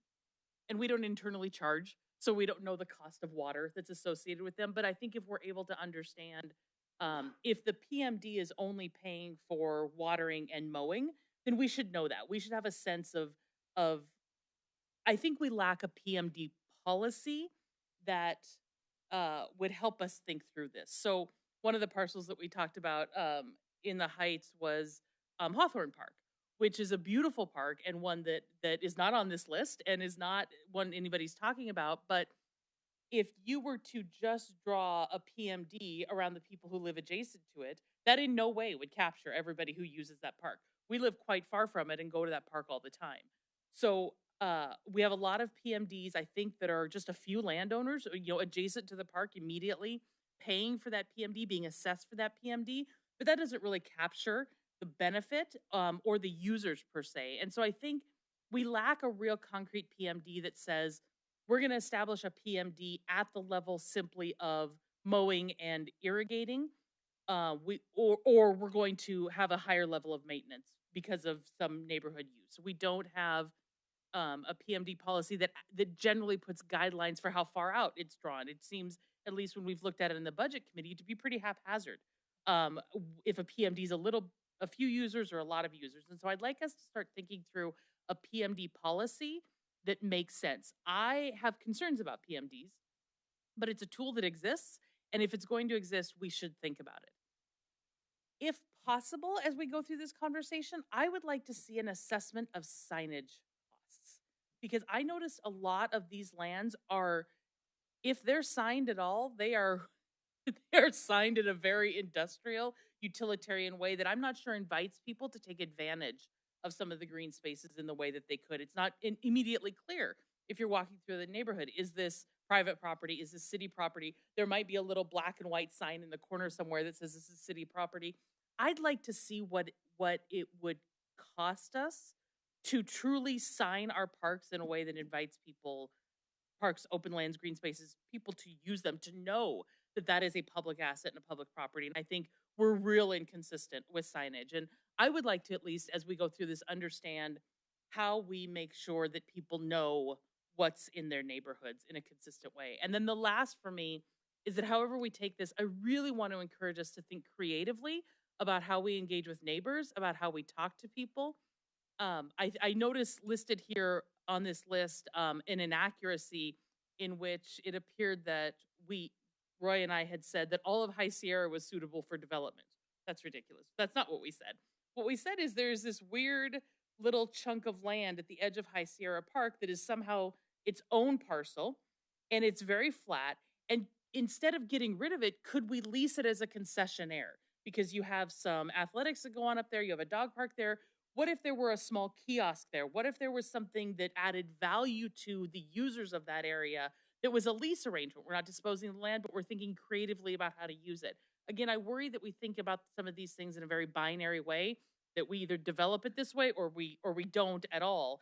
And I think we have an opportunity in some of these, because some of these parcels are very unique. They are curious little strips of land, and we could talk with neighbors, with advocates, with people in the community to think about things differently. And so whether we do a subcommittee or however we do this, I think we have an opportunity to be creative with some of these curious spots and try to find a way to make them be useful to an overall system, instead of just thinking it's either developed as a park with swing sets and all that, or it's not. And so those are some of my assorted thoughts and how I'd like us to move forward on some of this discussion. Thank you very much. Councilmember Neese. Thank you, Mayor. I think Jennifer said quite a bit. I really agree with that. It was actually, I have to say, Tom, Councilmember Rupsis, thank you very much for taking the initiative to get the council members out. I really did learn an awful lot about the different parks, as Councilmember Owen mentioned, and so it was very interesting. This is something that this council really needs to wrestle with, and so future council members don't. So I agree with you, Tom. We need to move this forward. Well, let's not just leave it. Let's go ahead and get something resolved on some of these issues so we don't have to move this forward. But regarding the process, Kevin, as I look through this, of course, a lot of it is parklands because, we did review all of our parks to kind of give some suggestions and that. But how much of this, I guess towards the process, I would say I only saw some like parking lots in there, but I didn't really see any other city-owned property. It is, as far as process, I would think, agreeing with Councilmember Owen, is some of these parks need to be reclassified, so that we really are treating them as they need to be treated. And then the other is what about this city property? How much of this is city property that we can be looking at as well? Had nothing to do with the parks, but again, this is supposed to be divesting of, unneeded city property. And I guess maybe we need to take a tour with John, City Facilities, to determine if there's any other additional property that needs to be put on this list. So is that was a question for Kevin? Kevin, yeah. How much of this list? And as I looked through it, I only identified. Of course, I went through we saw all the parks, but I didn't really see anything in the Heights is talking about any excess of just city property. Was there other city property? Councilman Boyette asked for some property to maybe be put on this list. Is there any other property that the departments put on this list that we should be looking for or looking to in this committee, so we can actually process-wise look at non-park land, other types of land that we need to divest the city of, or parklands? How are we going to develop it? As Councilmember Owen, maybe divest some of it, but how are we going to have a plan to develop some of that land? Yeah, Councilmember Neese, there were some other properties, specifically some public works properties up in the Heights. There's some actually residential lots that were just there. Some of them have some very large easements, some utility easements that go through there, but some of it would be developable. There's also some along Charlene, I believe is the street, that were bought in anticipation of expanding the water treatment plant down in that area that are not needed. So we've identified some of those properties on this list. I think there's even some from the council member tours, such as the community center parking lot across the street to the east that was identified for potential, if we wanted to look at, parcels like that. So there were other departments other than just parks that were looked at, yes. Okay, thank you. Thank you very much. Councilor Boyette and Councilor Kennedy. Thank you, Mayor. Maybe just a little history. I was on very first committee, one of the committees that studied the parks. And the Chamber of Commerce did a statistically sound survey of the city of Billings. And the people of Billings said they don't want new parks. They only wanted the parks they have currently, but they want them better. So a vote went out last year to the general public for additional parks and park maintenance, and it was turned down 2-1. The public said they didn't want new parks and they didn't want maintenance. So with that in mind, my idea behind this is we have undeveloped pieces of land. I don't call them parks. Lampman Park is not a park. It's just a raw piece of ground with no trees, very little grass. That's the kind of thing I think we should dispose of and use that money to replace the budget for the parks. We could take the money and use it over in Centennial Park. Personal note, for 52 years, I've been past a park that I didn't know it was a park for 52 years, Heritage Subdivision. The access is in the middle of the subdivision. Why are we, the public, paying for something that I didn't even know it was there? This is where the people who live in the area should subsidize that to cut our costs down. So I love parks. I grew up with parks. I want parks. But I want us to control the land that we have that we call parks. I agree with Councilman Owen. We should have a different name for this. It shouldn't be a park. It should be a wetland or a natural preserve. So my idea is that anything that we do sell, the money should go back into the park budget for use for maintenance of the current parks we have.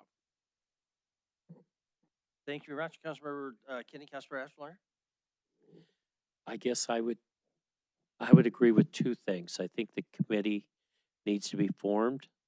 I think with the committee, I think the first thing they should do is the suggestions that Councilwoman Owen has brought up is how do you classify these? Are they parks? Are they wetlands? Everything else. I think you look at that and come up with the criteria, and then we come back through and we look at you look at this list and look at being able to put these parcels into whatever. Is it developed? Is it undeveloped? Is it what are the different categories that we need to look at? And once we have that, I think we have a better idea then of really which way we want to go and see what happens. I mean, if there's some areas that are land that could be developed, I mean, we have a lot of land that's not on this list. I didn't see it on South 27th that the city owns. All of that is should be classified also, and it's not parkland, but it's property that could be developed. So I think we need those categories. It should come from this committee, and then we can better see exactly what we have. So agree, Councilmember Kennedy, and just to clarify, so if you're talking about some of those lots on South 26th, give or take, the community development lots, they are listed on there. So that was another one of not parkland that off of 27th and between 27th, 26th, and 5th and 6th Avenue South, give or take. No, just right on 27th Street. I think we're talking about the same ones. Yeah, they were community development, had them for a period of time, still do, but they are on the list and for potential. Yes. Okay, thank you. Good. Councilmember Ashmeyer? Thanks. And as an engineer, I can't believe that I forgot to make the engineering comment when I made my initial stanza here. I think it is important, though, now that we've created a stormwater fund and we're building a stormwater fund to actually address our stormwater issues and shortfalls in this community, that any of these properties that we're getting ready to dispose of, I think we need to run by and at least consult with Public Works and our stormwater engineer to make sure that they can't or don't play some kind of role in future stormwater development. Because as we develop our stormwater strategy, particularly in the Heights and particularly on the West End, and we're dealing with irrigation ditches and, you know, kind of the abandonment or the lack of need for things like the snow ditch and the suburban ditch and those places, we are going to be looking for places where we can develop the Shiloh Conservancy area-esque type of projects. You know, we bought land off of 62nd to deal with stormwater and build stormwater ponds up there.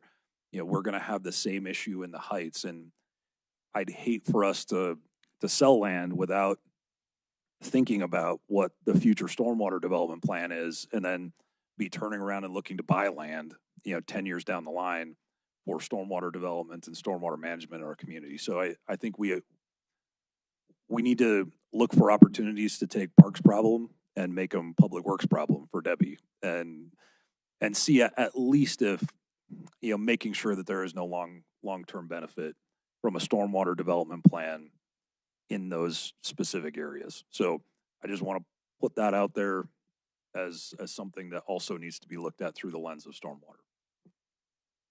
Thank you. Councilor Gillick.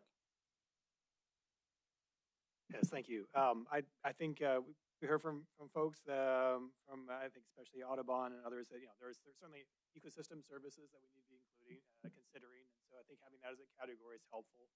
I think there are plenty of properties that we've talked about tonight that are not particularly productive on that score. You know, Lampman being maybe one of them. There's a couple of parking lots I've identified. The community development ones on South 27th. But others, yeah, certainly in the wetlands, very, you know, the difference in terms of ecosystem services is big order of magnitude difference, you know, between bottomland and upland. But also there are some riparian, habitat corridors, considerations that should be considered. I think most of the properties I identified were the ones that were prime for development. I think there is an ecological case to be made for developing those because if you're not doing some infill housing, if you're not creating walkable densities in your community, you're spreading the community out, having more automobile dependency and having to sprawl out into other lands. And so there's a kind of an elegant match to be found, but also having those wild spaces close to where people are inside the community. So I think there's a good mix and balance to be found there. And so, you know, I think that should be one of the categories we consider though. And I think committee is going to be the most uncumbersome way of addressing this. I think probably, again, focusing on some just very ones that are rise quickly to the top to Scott's point. Okay. I'll chime in by trying to bring us back to the very specific question of what should our next step be. And I asked Kevin to comment a little bit because with Mike Pigg moving on, then this is going to fall to him largely, at least initially. And so we want his input. I'd be curious about what his personal time availability is, or other people in the Parks Department, or what he would see for staff involvement in this process going forward. Also, my recommendation would be that we not just punt by saying, let them deal with it, you know, the committee, and come back, because that's a classic way to just drag this on for another 20 years, and that may happen anyway. But I think we need to force some of the key stakeholder groups to really engage and themselves prioritize and come up with a small subset of properties that they think are good candidates. The committee can then wrestle with that, but I think they need a starting point, and I think it's good for us if we force those groups to engage. And those groups that come to my mind immediately are all of us, city council members. We give that committee our top 5 or something. The Parks Board, that's why we have a Parks Board, right? And rightfully so, they're protective of their parks, but they've got to be able to find some on that list of 130 that they think that we could part with. Another would be our real estate experts, because they've engaged with the list and they probably have some thoughts as well. And then lastly would be our staff professionals. In the Parks Department, Kevin's intimately knowledgeable of the list. Public Works could be involved in that. What do they think? And then between those, at least those four groups, they could come up with something. And then, of course, that process needs to be public. We saw that this morning. We need to make sure that the public is engaged in that. There might be some issues about whether we have to make those public meetings if there's not a majority of the council here, but I think it's only fair and wise that we advertise those meetings, encourage the public to play a role in those as well. But can I just ask Kevin, how would you envision next steps here, and what's staff's ability or inability to help guide that process? So, Mayor, what I see from trying to listen to some of this discussion is we do need to classify properties on the list. And maybe that's kind of that first step that we would, try to do, get together a kind of a mixed group of people to help put together some classifications to make that happen. Also, yes, I mean, I'm fine with the groups that you kind of listed. Do we want any, other groups involved? If there's any other suggestions for that? And once they look at those properties, see what they come back with, of, looking at it from all those different angles, and then sit down together and try to, what are those top listings of, properties? Again, working with the real estate professionals, that's what we need their help with. So are any of these, that come back on the list of just saying, no, they're just not not worth the effort, or it's not worth, the time to do this, or whatever the case might be. And then come back to city council and have a further discussion once we get all that done. Yeah, thank you. And I should have said the goal here is not just to identify properties to move forward with some disposal, but to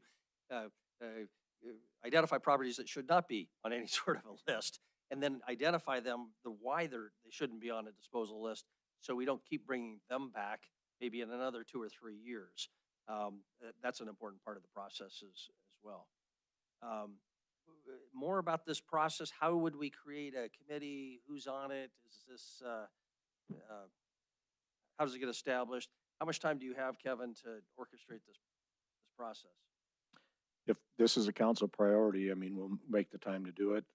I do have a lot on my plate, but if this is a priority, then, we'll make this happen. Councilor Rupsis, Councilor Kenny? Mayor, I'd certainly volunteer if felt I could be useful. Thank you. Councilor Kenny? Mayor, I would ask that we look at 2 council people being on this.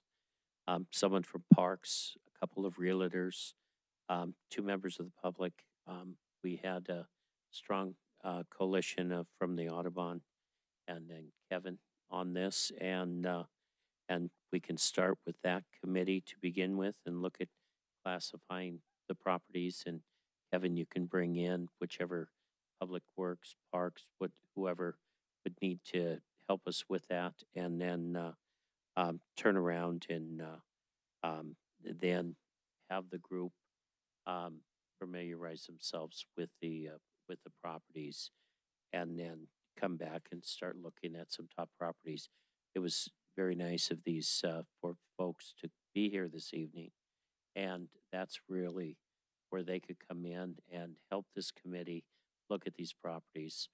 And but the other thing is, and Councilman Aspenlander said tonight, we really do need to make sure that there's Public Works and everyone else, that any of these properties that may be in right of way or unable to be used for something, they may be needed for something else. And you really don't want to put a person, and we found that out in the county years ago, you really can't have a person build a house somewhere just because you had 10 dry years and find out the 11th year that their place is underwater. So we really need to do a little investigation in some of these, but I think you take a small bite at a time. Thank you, Councilor Kitty. Councilor Boyd, I'm going to ask you to turn over to you just a second, but I'm going to ask a question to Chris. In the past, when we've had these ad hoc mixed committees, we've referred to them as city administrator committees that, and I forget exactly what the ordinance procedure is that recognizes that. But can you refresh our memory a little bit? Is that what we're talking about creating, that you would bring this group together following our discussion? It's not really a council committee, but it becomes your job to organize that and orchestrate that. Mayor and council, that would certainly be my suggestion, in that you have very specific rules in your rules of procedures that if it is a council committee, then you will be, now, it depends on time. There's time requirements for advertising, collecting names, ultimately you guys deciding who sits on that. So what we've typically found is that you want it to move a little bit more efficiently, and for administration to take your advice as to what types of people should be on it. We can get names, get folks moving much more quickly than that formal process has us advertising, and you ultimately in a council meeting making decisions on for process. Ultimately, in the end, be crystal clear for the public's benefit, no piece of land can be sold or disposed of without an in process here where the council passes a resolution of intent to do that, certain advertising timelines, and then ultimately it's sold. So nothing can happen behind the scenes that administratively determines, makes ultimate decisions, and has a piece of property being sold without the public process. Good. Thank you for that reminder. Councilor Boyant, Councilor Asperleiter. Mayor, I guess my big concern is time. I don't want this to come back in 6 months. I mean, I think if we have a deadline that force the issue, whether it be a month or 2 months or whatever it may be, I just don't want this to be an open-ended, well, they'll come back at some point, like we've done in the past. Thank you, Councilor Asperleiter. The only thing that I'd ask, and Chris and I have talked about this in the past, if we're going to do a committee, and I think, you know, having the city administrator form that committee for speed is certainly the best way. I would highly, highly encourage you not to exceed 7 to 8 people. The easy out, and this is exactly what happened when we talked about building permits and building code stuff. What was going to be a small and nimble committee turned into 20 people, and we got 0 accomplished in 3 hours of conversation. So please, I know it's easy to want to include everybody that wants to be included and to make everybody feel valued, but that leads to 0 progress or production. So please keep this to a workable committee that is 8 people or less so we can actually get something done. Okay, thank you. Councilmember Neese? Yeah, thank you. Thank you, Mayor. I think Councilor Owen. I mean, I guess I'm not opposed to having a city administrator committee, but again, once that happens, I mean, we can't control that. We could become a part of it, you know, if we are invited to that, but there really is no public participation in those committees until that committee comes back to council to either at a work session or for action, and at that time the public is able to participate really through only public hearings. So I am concerned that the city administrator committee may limit the input on some of this. I think there's some really good input on what we heard tonight. I really appreciate the Audubon coming out and giving some really thoughtful suggestions in some of their items. It wasn't all about, you know, we can't sell the parks. It was like, hey, let's take a look at some of these parks do need to be changed and modified. And so, I'm not going to fight it if this is what you get. The council wants to do it. A city administrator committee. Again, as a council, we don't control that other than to ask them, as Councilmember Boyette said, bring that back to us by a certain deadline so that we can review it first at a work session before any kind of action is to happen, and then allow us some time to kind of consider what that committee is doing, and allow the public to have some full access to that information during the process.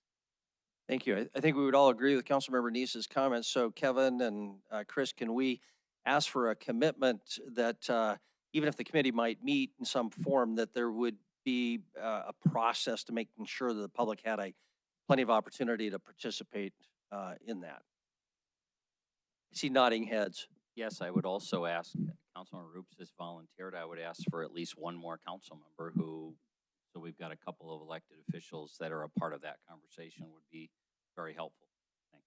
Okay, thank you, Councilmember Byrd. Owen? Thanks, Mayor. I also, I mean, I think this process is fine, but I'm a little concerned here.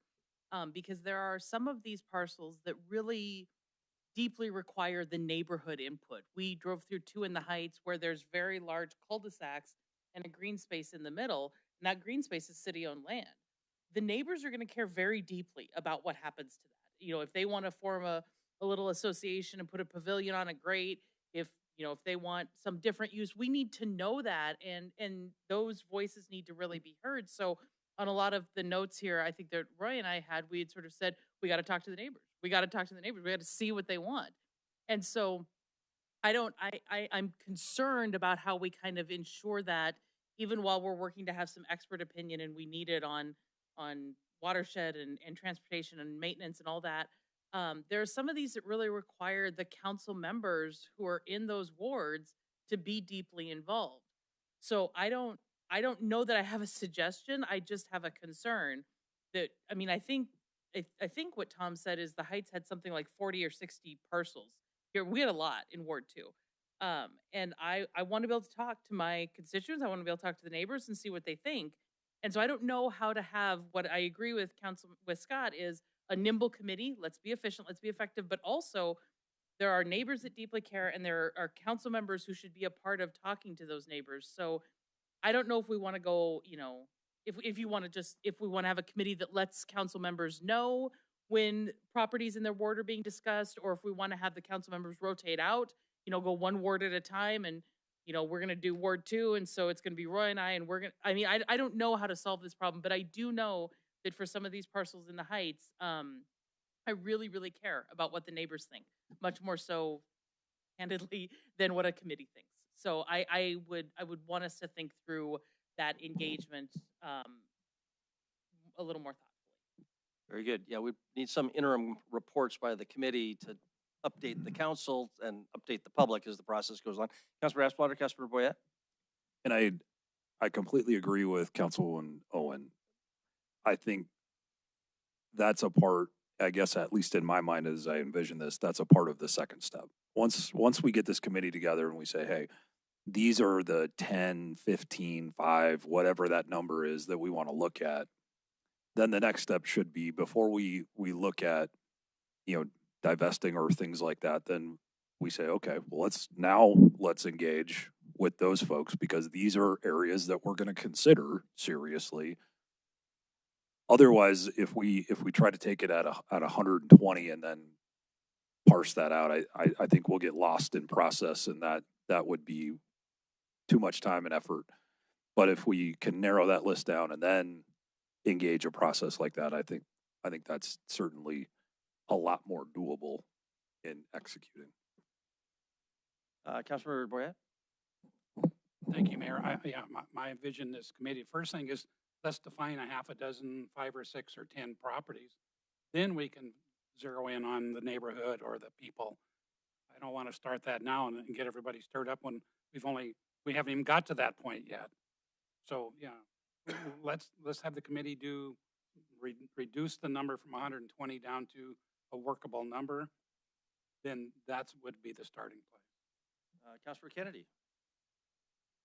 I would just ask the question, how we classify these properties.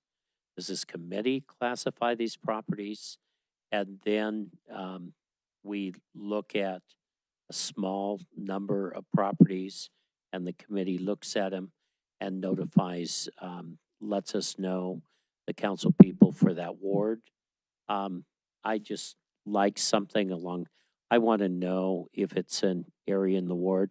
I'm still concerned about Gorham Park, even though it's not in my ward, but I do want to know that anything in my ward that we're looking at. I would suggest, though, if I know you're busy, but Councilwoman Owen was really, as she talked about classifying the parks and everything, she would be a good asset to have on there as you go through the first steps of classifying and looking at parks, at least having the definitions so we know exactly what we're looking at. Very good, thank you. Other comments? Please. This is going to get me volunteered for a committee unintentionally. I am concerned, maybe I'm misunderstanding the direction here. I don't only want to talk about land for disposition. There is land here that deserves attention. It deserves some intentionality around it. And I don't want us to lose sight of that. To Councilmember Epps' point, we keep coming back to this conversation, and it shouldn't continue to be the same conversation. Either we classify it as something we're intentionally setting aside to be undeveloped, or we have a proposed use for it, even if we don't have a master plan for it. There's an identified, written down proposed use. I don't want us to just pick the 10 most likely for disposition and then, go out with those conversations. I want us to work through all of these properties that are sort of in limbo and figure out a purpose for them. And so if that's what everybody's saying and I'm misunderstanding, great, we just go 10 at a time or 15 at a time, fine. But I don't want us to just come back with the 10 that we think we're most likely to be able to dispose of in some way and then forget the rest of this list. So my hope would be we just go methodically through all of it, some reasonable chunks at a time. Okay, that's a little different approach, right? I mean, that's Yeah. perfectly valid need is to process potentially everything on the list. Is that beyond our mission, or is that within the mission of what's desired here? Councilmember Nice. Thank you, Mayor. I have to agree with Councilwoman Owen on this. This is actually the way I thought it would be is, yeah, we may prioritize initially some properties that we may dispose of, but I look at this as a living master list of the parks land, city land that this committee can address from time to time. As Councilmember Rips has said, is this gets addressed and then forgotten. And this committee, this list can be maintained by the city historically. So there is no new council members come on and ask about a particular land, and Kevin can say, well, here it is right here. Here's it on the list. This is what we're planning on doing. As Council Member Owen said, we saw lots of parks on the heights that are just vacant lots of land, lots of houses being developed around it. That property needs to be addressed so we can get PMDs involved, set up there and start developing those properties as soon as possible, so that people can start enjoying some of their neighborhood parks. Or like the Francis Park, you go there and it's kind of barred off, and it looks like a private park. And the neighbors adjacent to it love it. They got gates going into it privately, but yet, it's not really open and inviting to the rest of the city and the neighbors. So this is I think look at this as more of a ongoing living list that's going to live beyond this council. And I'm hoping that, yes, we can't do it all at once. I don't disagree with that, but I think that we need to prioritize, let the committee prioritize some, but do not remove anything from the list. And then as soon as those 10 or 12 or whatever it is taken care of, or at least working on, let them start the next 10 or 12 down the list to see how we're going to move forward on some of these properties to develop them, not just dispose of them, but develop them for the residents. Okay, another argument for expanding the scope of the mission of the committee. Councilmember Kennedy. I think when we all talked about it, we still feel that you need to classify all these properties. And so before you can just go and pick 6 or 8 properties, you need to have a classification. So the committee could look at those, put them in, and bring it back to the council. And then at that time, the committee suggests out of those 6, 8 parcels that we should look at. But I really do think you need a classification. And Councilmember Kennedy, I'll just ask you what, and I don't disagree with you, but what potential categories or classifications come to mind? Mayor, I think Councilwoman Owen had said that is these are properties that are developed. These are properties that are undeveloped. These may be properties that are developed only partially. They may be a natural area that may need something or may not need something to it. I think there's a buildable property, a developable property, whatever.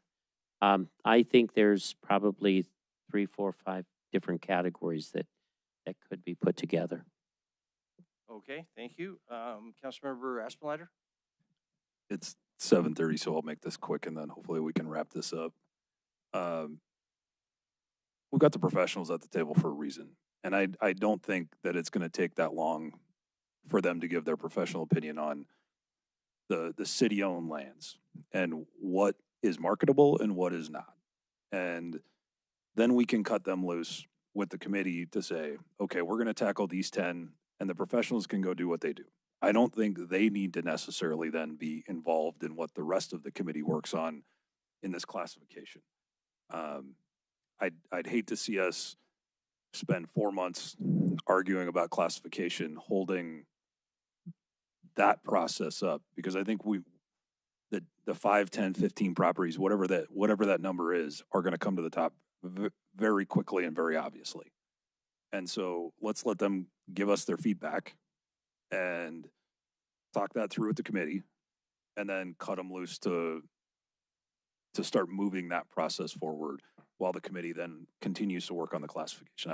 I'm not saying that to minimize the classification, but we can walk and chew bubble gum at the same time. And I think they can quickly give us their opinion. We can quickly have that conversation and agree or disagree. And then that process can move as we then run the classification process as is being discussed. But, that's why they're here. Let's utilize their expertise, get their recommendation, and then move that process forward. So Councilmember Aspenleiter, I'm gonna put them on the spot, but we've been calling them buckets. Put them into buckets, and this team's already been working on that. So we're ahead of that curve. So I think you're right. Okay, Council, let me just try to summarize. I'm not hearing anybody opposed to the notion of this committee doing more than only trying to identify, call it the top 10 properties for disposition. That should be a priority, but not their only priority. This classification process, this information gathering, it's grouping, whatever the committee, we're not trying to define that super specifically, but what I'm hearing is a general consensus that the committee should try to do that, should do that. I don't oppose that. It's obviously a good thing. My only concern is a total time required, and I would hate to have that committee get bogged down going into a lot of detail about properties that, for one reason or another, can't be disposed of, and lose sight of what I would say is primary goal of identifying a handful, manageable number for potential disposition. But have I summarized correctly? That's the mission of this committee. I'm seeing nodding heads, so I don't see any disagreement with that.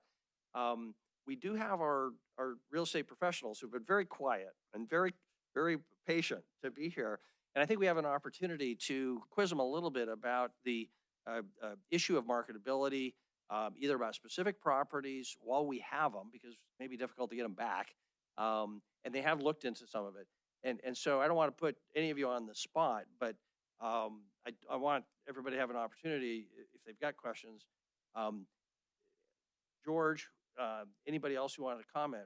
Do you have some preliminary thoughts about the marketability of some of these properties, the challenges, the opportunities that might exist? You can be specific about properties. You can not be specific about properties. Recognize if you are specific about properties, that may trigger public reaction, which is actually not a bad thing, because if that's a realistic possibility, we want the public to be knowledgeable. But I'm just going to say it's your words saying it's not me saying it. So, okay, very good. I'll start then. Okay, Brittany, I'll thank put you. myself out there. We did look at all of the properties, each individually. We decided to put them into 3 specific categories. One would be really the city to retain them, because there's slivers. There's no way to do anything with them. They're not marketable. The private sector's not going to want them. The neighbor, like you said, probably isn't going to want to maintain a sliver up a whole street, right? So we put them. You can classify them any different way you want. I like that idea as well. The other one was for sale, potentially. or you could just do what you feel is need for the community itself.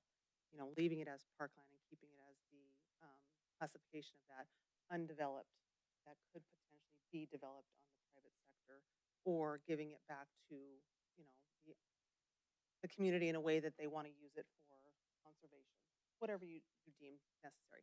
The other one is that they're just little pocket areas or pocket properties that, you know, they're not managed by anybody. When I say managed, they're just out there. They have sagebrush on them. The neighbor probably uses them, but nobody really knows that they're there and they're of city use. And there could potentially be an HOA, or maybe the neighbor does a lot line adjustment and does take it on because it does give their lot a little bit bigger and their kids can maybe have a little bit extra in their backyard. So we did kind of put them into 3 specific buckets and looked at them. The committee can take those and classify them any way they want, and maybe they go back down to we wanted to completely take them off our list because we want to keep them forever, and they are something that the city needs to retain for the community's use. And the other one could be discussion. Anything else that I missed, gentlemen? So, Councilor, I'm sorry, go ahead. so Nathan Matlich, broker owner, Coldwell Banker Commercial. You know, this is kind of the stack, relatively thin, that has, you know, absolute zero value. These are the stacks that, you know, have inherent value. And at the end of the day, we just need direction. You know, we're salespeople. You know, we can, we can sell some of these different properties, but it only makes sense for us to start on these if we have, you know, specific direction. And, you know, there's, out of this whole stack, there's a lot of these that definitely shouldn't be sold. But, you know, at the end of the day, you know, we're just a tool. You know, we're neutral. We can go and help you however you and the community best see fit. Councilor Gillick. Yeah, sorry, more comment. Some input I gave for the few properties that do seem to be have good development potential. I think the city should really think about what is it that we want to accomplish in our community, and we can put certain deed restrictions or through the mechanism of zoning help to really shape what we're looking for. So we should keep that in mind as well as a tool that we can do. Again, there's not a lot of properties that probably applies to, but there are going to be some. There definitely are some.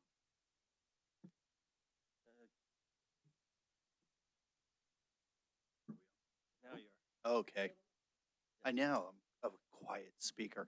I'm really glad you brought that up because some of the conversation we had with Kevin is when we get to the point of, you know, or if we get to the point of here, 5, 6, whatever they are, properties that we're interested in selling.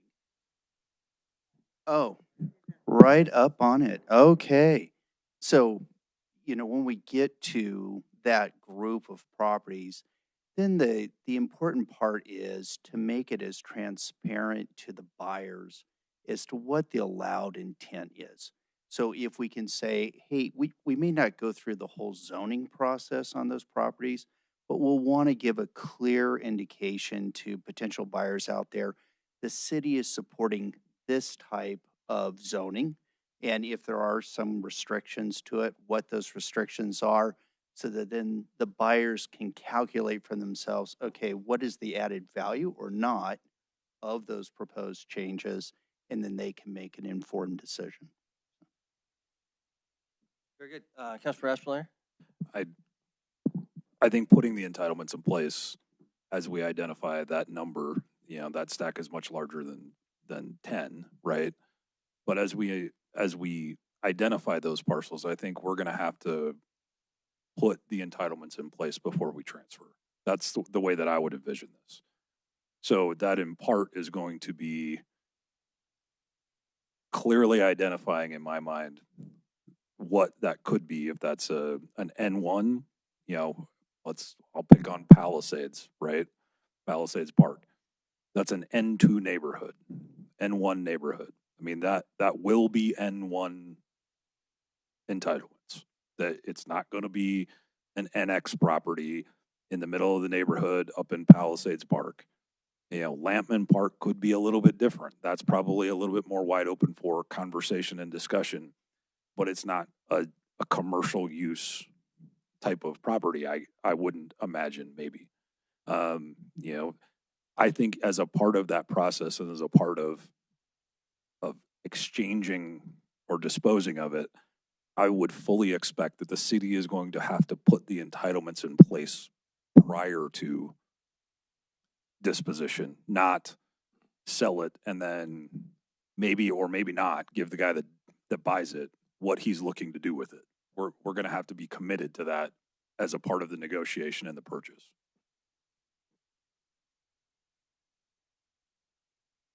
Okay, there we go. Exactly, Scott. I'm not sure the entitlement has to be made. I'm not sure you have to zone it before, before it even goes under contract.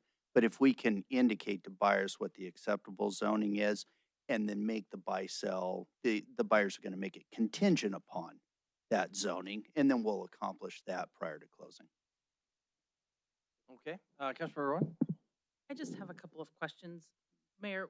Well, I guess for our market advisors here, when you looked at the properties, I mean, there are things that can be marketed for sale, but our authority is also for disposition. And there might be projects where the city is a partner in developing something through the transfer of land, not necessarily to a private interest, but or to a commercial interest, but to a nonprofit, to all those sorts of things. I'm concerned by the language that maybe we only looked, can we sell this land to determine its value?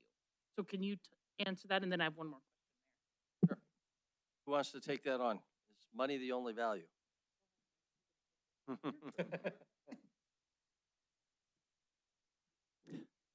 So I guess, like I said before, we're a neutral party. We're here to facilitate, the transfer of land. That's what real estate agents do. So at the end of the day, we're looking for your input of saying, hey, these are what are important to the city and the community. And then once we have that definitive path, it's very easy for us to say, okay, this is the value. This is how you do it. This is how you put a transaction, together. And so, it all starts here with, you giving us direction. That didn't quite answer the question. George, you want to add to that? Okay. Maybe if I'm hearing you on that, there are different ways to address property. One is just the actual outright sale. Another would be a lease. So if somebody came, it's very similar to what we have in the Heights with the state-owned property, where you have a large mini storage going in, and that's on a ground lease. And so the state's retaining the land. We could look at something similar to that if it was something where, in fact, for the city's purposes, if it was a ground lease, then you get lease monies in perpetuity, which has some advantage in and of itself. So we can get creative. It just depends on what the property is and the potential to do that. If we had a nonprofit that was interested in that property, and we could come up with some kind of reasonable market value, and maybe it's a partnership with them to give them some kind of reduced rate in the form of a ground lease that made sense for the city, we could look at that too. I think that answer makes me feel a little better that we're thinking creatively about Sure. we should be looking at these lands and say, how can we make them useful for the public? They are public lands. So how can we make sure that they have great use for the public? And that can look a lot of different ways. So thank you. My next question, Mayor, I think is probably best for you. We do have a parks board, and their job is to be advisory. So in this process, or other council members, what do we see as the role of the parks board? We can ask them to do things or make reports or make recommendations. How should the parks board be factoring in here? Yeah, I don't want to prejudge. My own thought was, and I mentioned it before, is that they need to have representatives on that committee that we're talking about for sure. And they could also be a opportunity for the public as they get reports from that committee to the Parks Board. Those are definitely public meetings, so that'd be another opportunity for the public to be heard, at least to the Parks Board. That would be the main role that I would see. And then maybe when we actually have a list, assuming we have that list, ask for the Parks Board as a larger board, because they may only have one or two people on that committee, to make recommendations to us and weigh in on that process. I guess is what I would think. Council, we could, I don't want to cut you off. We'll have an opportunity, but we've got members of the public who may have not already commented. We don't want to make them stay all night long. So I'd like to open it up for public comment in case there were other members of the public. They've heard our discussion. They've got a pretty good idea the direction we're heading. So let's over public comment again, just on this item 1, and we'll come back to you, Council, and see if there's any other questions or comments before we wrap up. John. Good evening, Council and Mayor and members of staff. I'm John Thompson. I am currently a member of the Park and Recreation Board. Interesting discussion tonight. I'm a previous member of the City County Planning Board. Previously, I am a retired superintendent of parks for the city of Billings. I worked 9 years in that capacity. Previously to that, I worked 19 years in Great Falls as the natural resources manager. A lot of your discussion tonight, of course, is true to my heart. I have done this for 40 years and probably know more about parks than, dare I say, anyone in this room. Worked with the public on so many different items. There's a number of points that I'd like to address and some of the issues that you brought up individually as council. I've been through several attempts in my career of selling parkland here several years ago. And when that one was done, how that evolved was the park board, in conjunction with the Parks Department, developed the list and then submitted it to the city council, because the thought was at the time that they were the ones that knew the parks the best and what parcels were not being utilized properly and so forth, and could be sold and could not be developed or what have you. So we did several surveys back then and met with the public on each and every one of those parcels.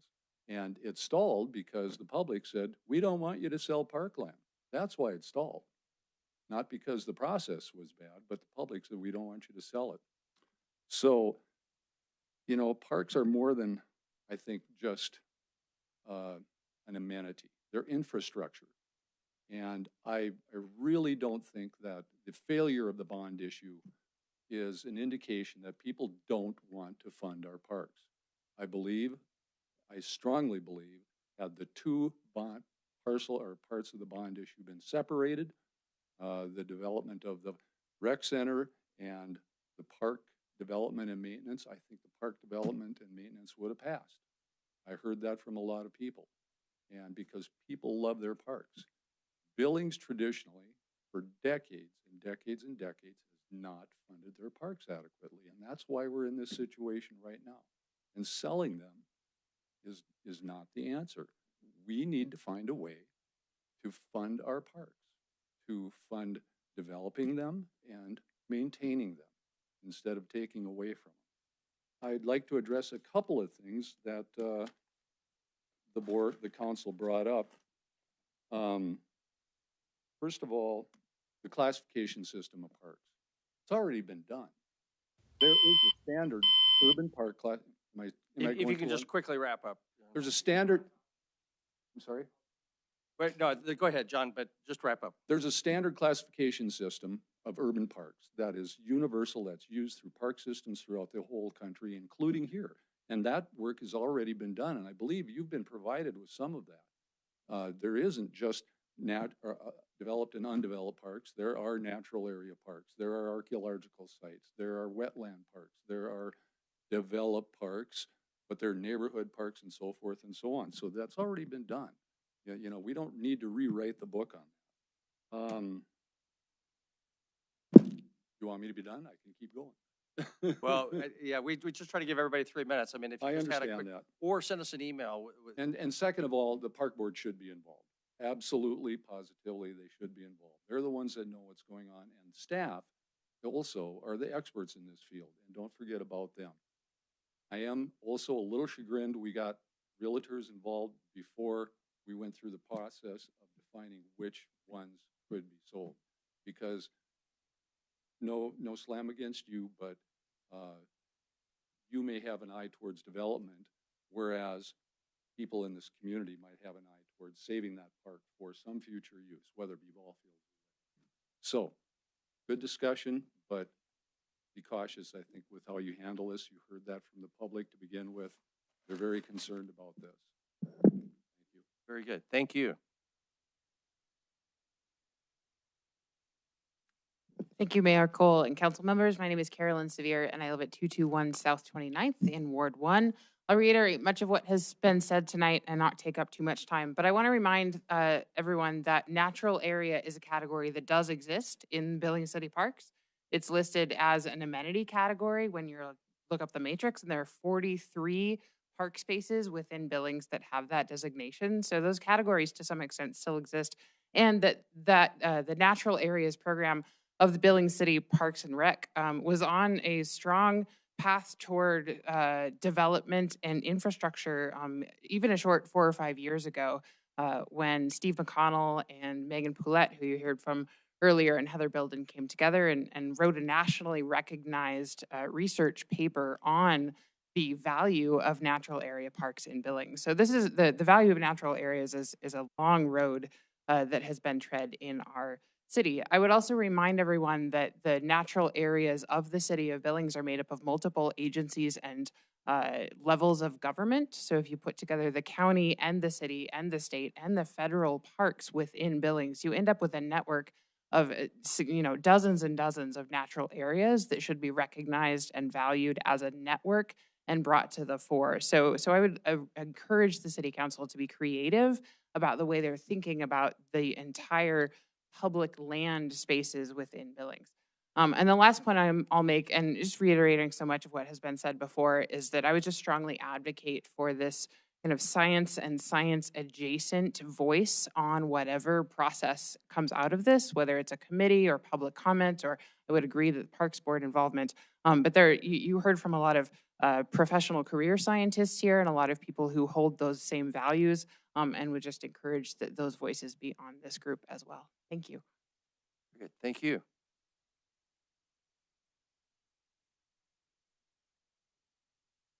Good evening, Mayor and council people. My name is Joshua Tenius. I live at 2104 Wingate Lane. I too am here as a professional. I'm a professional resident of Ward 4. And like so many others here tonight, I'm a citizen that cherishes our green space. I'm one of the exported kids that was described in testimony earlier. I couldn't wait to leave Billings. I left when I was 18 and a few days old. And I cautiously moved back here 10 years ago, a little over 10 years ago. And as a proper adult, I now recognize how special all of our green spaces here are. It's a huge part of what makes Billings special. And I know that there are budget challenges related to all of the green space that we have. And I recognize that difficult decisions have to be made because our Parks and Rec budget has been severely underfunded for a long time. And no offense, I also realize that real estate agents, brokers, and developers have a lot more to gain from the sale of our public spaces than we, the citizens, have from selling them. But I'm also here tonight as a citizen that's very frustrated with our government. Because respectfully, we as citizens did not vote down new parks. We voted down a huge bond, a huge capital project, and the characterization that we voted down new parks is fundamentally false. It's out of touch with the opinions of the citizens in Billings. Combined tonight, we've spent hundreds of hours discussing the best way to pour a cup of water on a house fire. Selling off our city-owned green spaces is not going to solve our long-term Parks and Rec budget issues. It might provide a short-term financial reprieve, but once that land is sold, it's gone forever. It's not coming back into the hands of the citizens. So you, our leaders, I believe, need to take a broader approach and address the foundational issues of the budget that has brought us here today. I think that if we consider selling the very places that make Billings special, the real problem is much deeper than just the land itself. So if you're intent on continuing this cup of water exercise, then I have 3 specific action items that I would ask of you.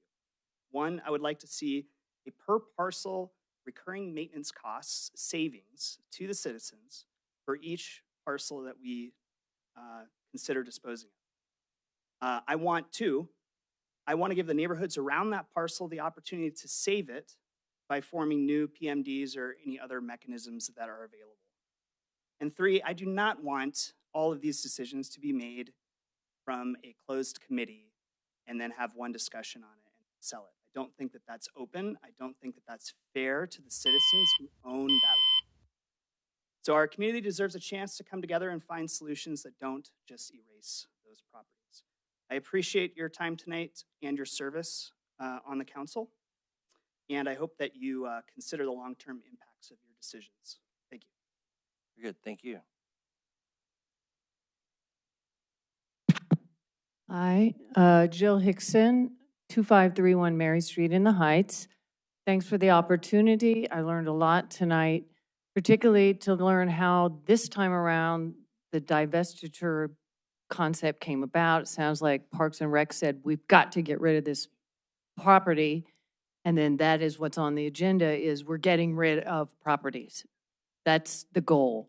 But I was pleasantly surprised tonight to hear that there's some pushback that maybe that's not it. And I would hope whatever this committee that is formed does include the public, does include families that use these areas, natural areas or developed, the scientists, all of that, and that the goal of this committee be to maintain as much public green space as we can, to look outside of the box for opportunities to do that, take the time to not just think of getting rid of it, but fundamental changes about ways that we could bring the community in to keep them. And obviously, if there are some that we cannot and we have to get rid of, we get rid of. And I'd be remiss if I didn't say, whatever you do, if you're going to sell for development for housing, please include requirements that the housing be affordable. This community desperately needs affordable housing. That's another issue, but I hope we keep as much public green space as we can, and you will think out of the box to try to do that. Thank you. Thank you. Hello, everybody. My name is Erin Gregory, 427 Lordwood Drive, apartment 4. Many more qualified and eloquent people shared kind of some concerns I have. So I would just like to say, has there been a public comment explaining the reason behind this? I haven't found it. And I would like for the community to kind of have access to an explanation. This is like a really hot topic. A lot of people are going to care about it. And it's something that can be misunderstood really easily. And it's potentially going to polarize our community. So I just ask that as we move forward, we have a clear and concise explanation for people, specifically digestible by the public, common vernacular. People don't have time to dive into this, that are busy, families, etc. And I think that would be very important, because I wasn't really able to understand what was happening in this conversation, and not everyone can come for 3 hours, 2.5 hours to a meeting. So I'd really like us to do that. Thank you all for your time tonight. Thank you. Any other public comment? Before we close the public comment period, no one's coming forward, so we'll close the public comment period. Back to council. Further questions, comments before we try to wrap up? Councilmember Boyette? Again, I just reiterate timing. This can't go on for 6 months or a year. We need to have some definite set times. It'll come back. Maybe Chris, Kevin, that could be one of the first orders from this committee, some sort of a rough schedule and report back to the council. I don't know that we're in a position to give you quote deadlines, but I'm sure everybody would benefit from having some idea of goals, timing goals. Councilmember Boyette seems okay with that. Councilmember or Chris?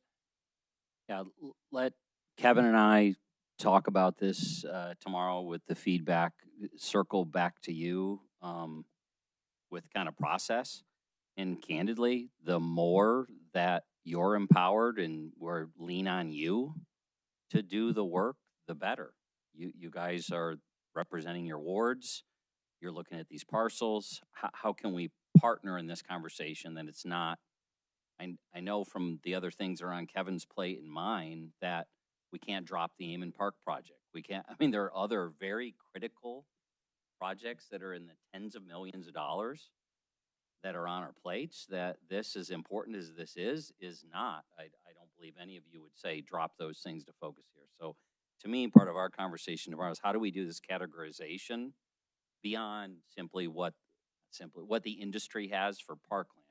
As Kevin said, this is not just park parcels. There are other parcels on this list, parking lots, a few other things. How do we get those categories? And how do we possibly say to both ward representatives, okay, here's the list. How do we best move forward from here, empowering you and using us as a resource, but you carrying more of the conversation with the neighbors, with the community as to what is the right outcome. Very good. And just a reminder, council members, the more we can give this committee clear direction on your priorities, things that should be on the list, things that should not be on the list, the more the public can do that, that probably would be beneficial. Mayor? Councilmember Neese. Thank you, Mayor. Real quick question. The realtors mentioned about them having a stack of real property they must have looked at. Are we going to get a copy of what they've put together so we can see what they were talking about? We're getting some nods that yes, they will do that. Okay, thank you. And just going back to this timing, with Councilmember Boyette mentioned, I do think that if we don't request the committee to come back to us in a set period of time, if we do 2 work sessions from now, that's a month, that they have to come back to us, at least to give us an update of how far they've gotten, whether they've classified all the lands, whether they've identified or they're close to identifying, just something that we hear back from them so this topic doesn't fall down the road where it's a year later we're finally saying, well, what's going on with that committee? And then we finally call them back. I would like to see us give them a deadline. I don't see any reason why we can't provide them a deadline to bring them back in either 2 work sessions or 3 work sessions from now.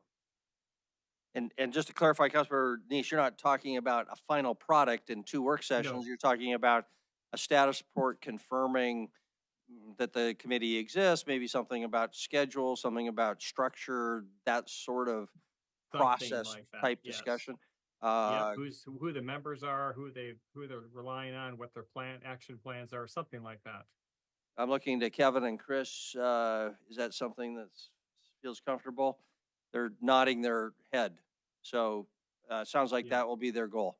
I think, again, if that gets put on the work session and it allows the public to participate again, that gives them one more point of entry. The public can comment on what's going on with the committee. Okay, thank you very much. Council, are we ready to call this a wrap for tonight on this item? Okay, I'm seeing more nodding heads, so we'll call that item number 1 done and ask Chris, do you want to alert us about any future agenda items coming down the pike?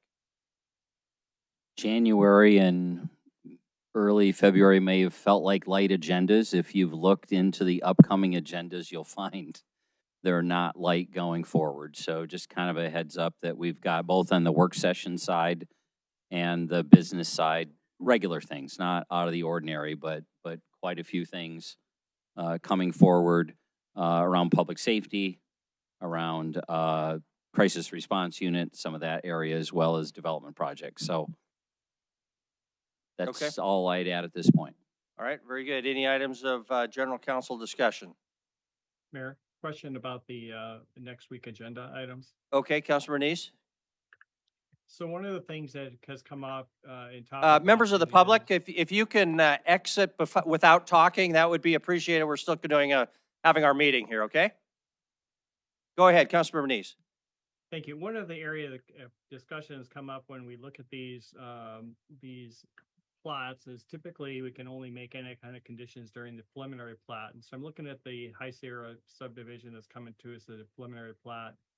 If I understand that correctly. And, you know, we see, and Councilmember Rupsis has brought this up many times, where we're adding a lot of asphalt to an intersection that maybe not be needed.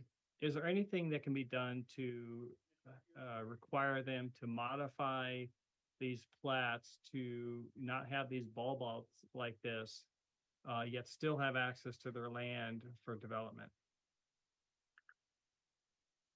And Wyeth is on, I see Wyeth is online. Maybe he has something he can talk about that and how we can kind of rectify where we're not paving a lot of extra land and with the street maintenance fees. Did somebody get that? We had, okay.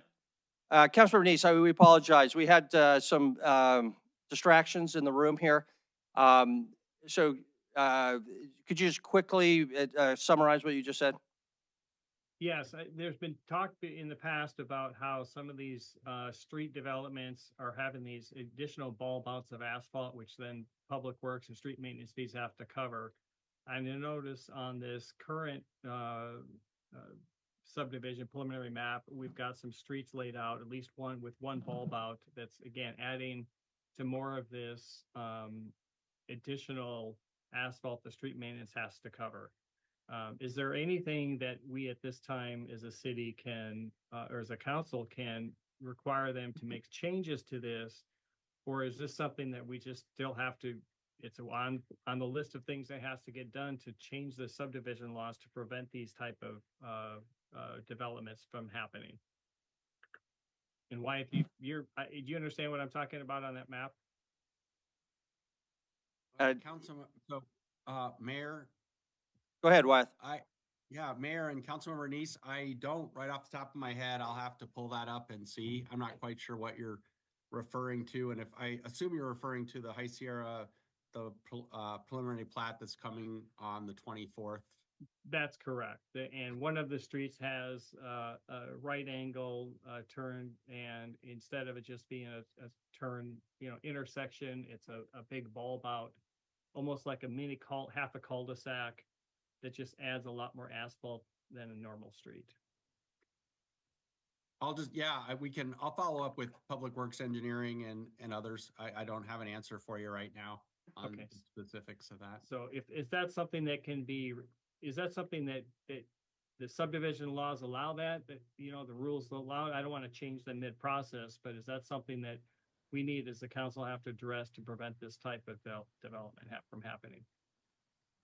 Councilmember Neese and Mayor and Council, I'd have to check. I'm not sure if it's tied, if it would be related to the subdivision regulations or to the actual street infrastructure requirements there. So it's okay. Why don't we let you right guys follow up with that offline or during this week by email? But thank you for alerting us to that issue. Is there any public comment on anything that was not on our agenda tonight? No one is coming forward on that. So with that, we're adjourned. Thanks, everybody.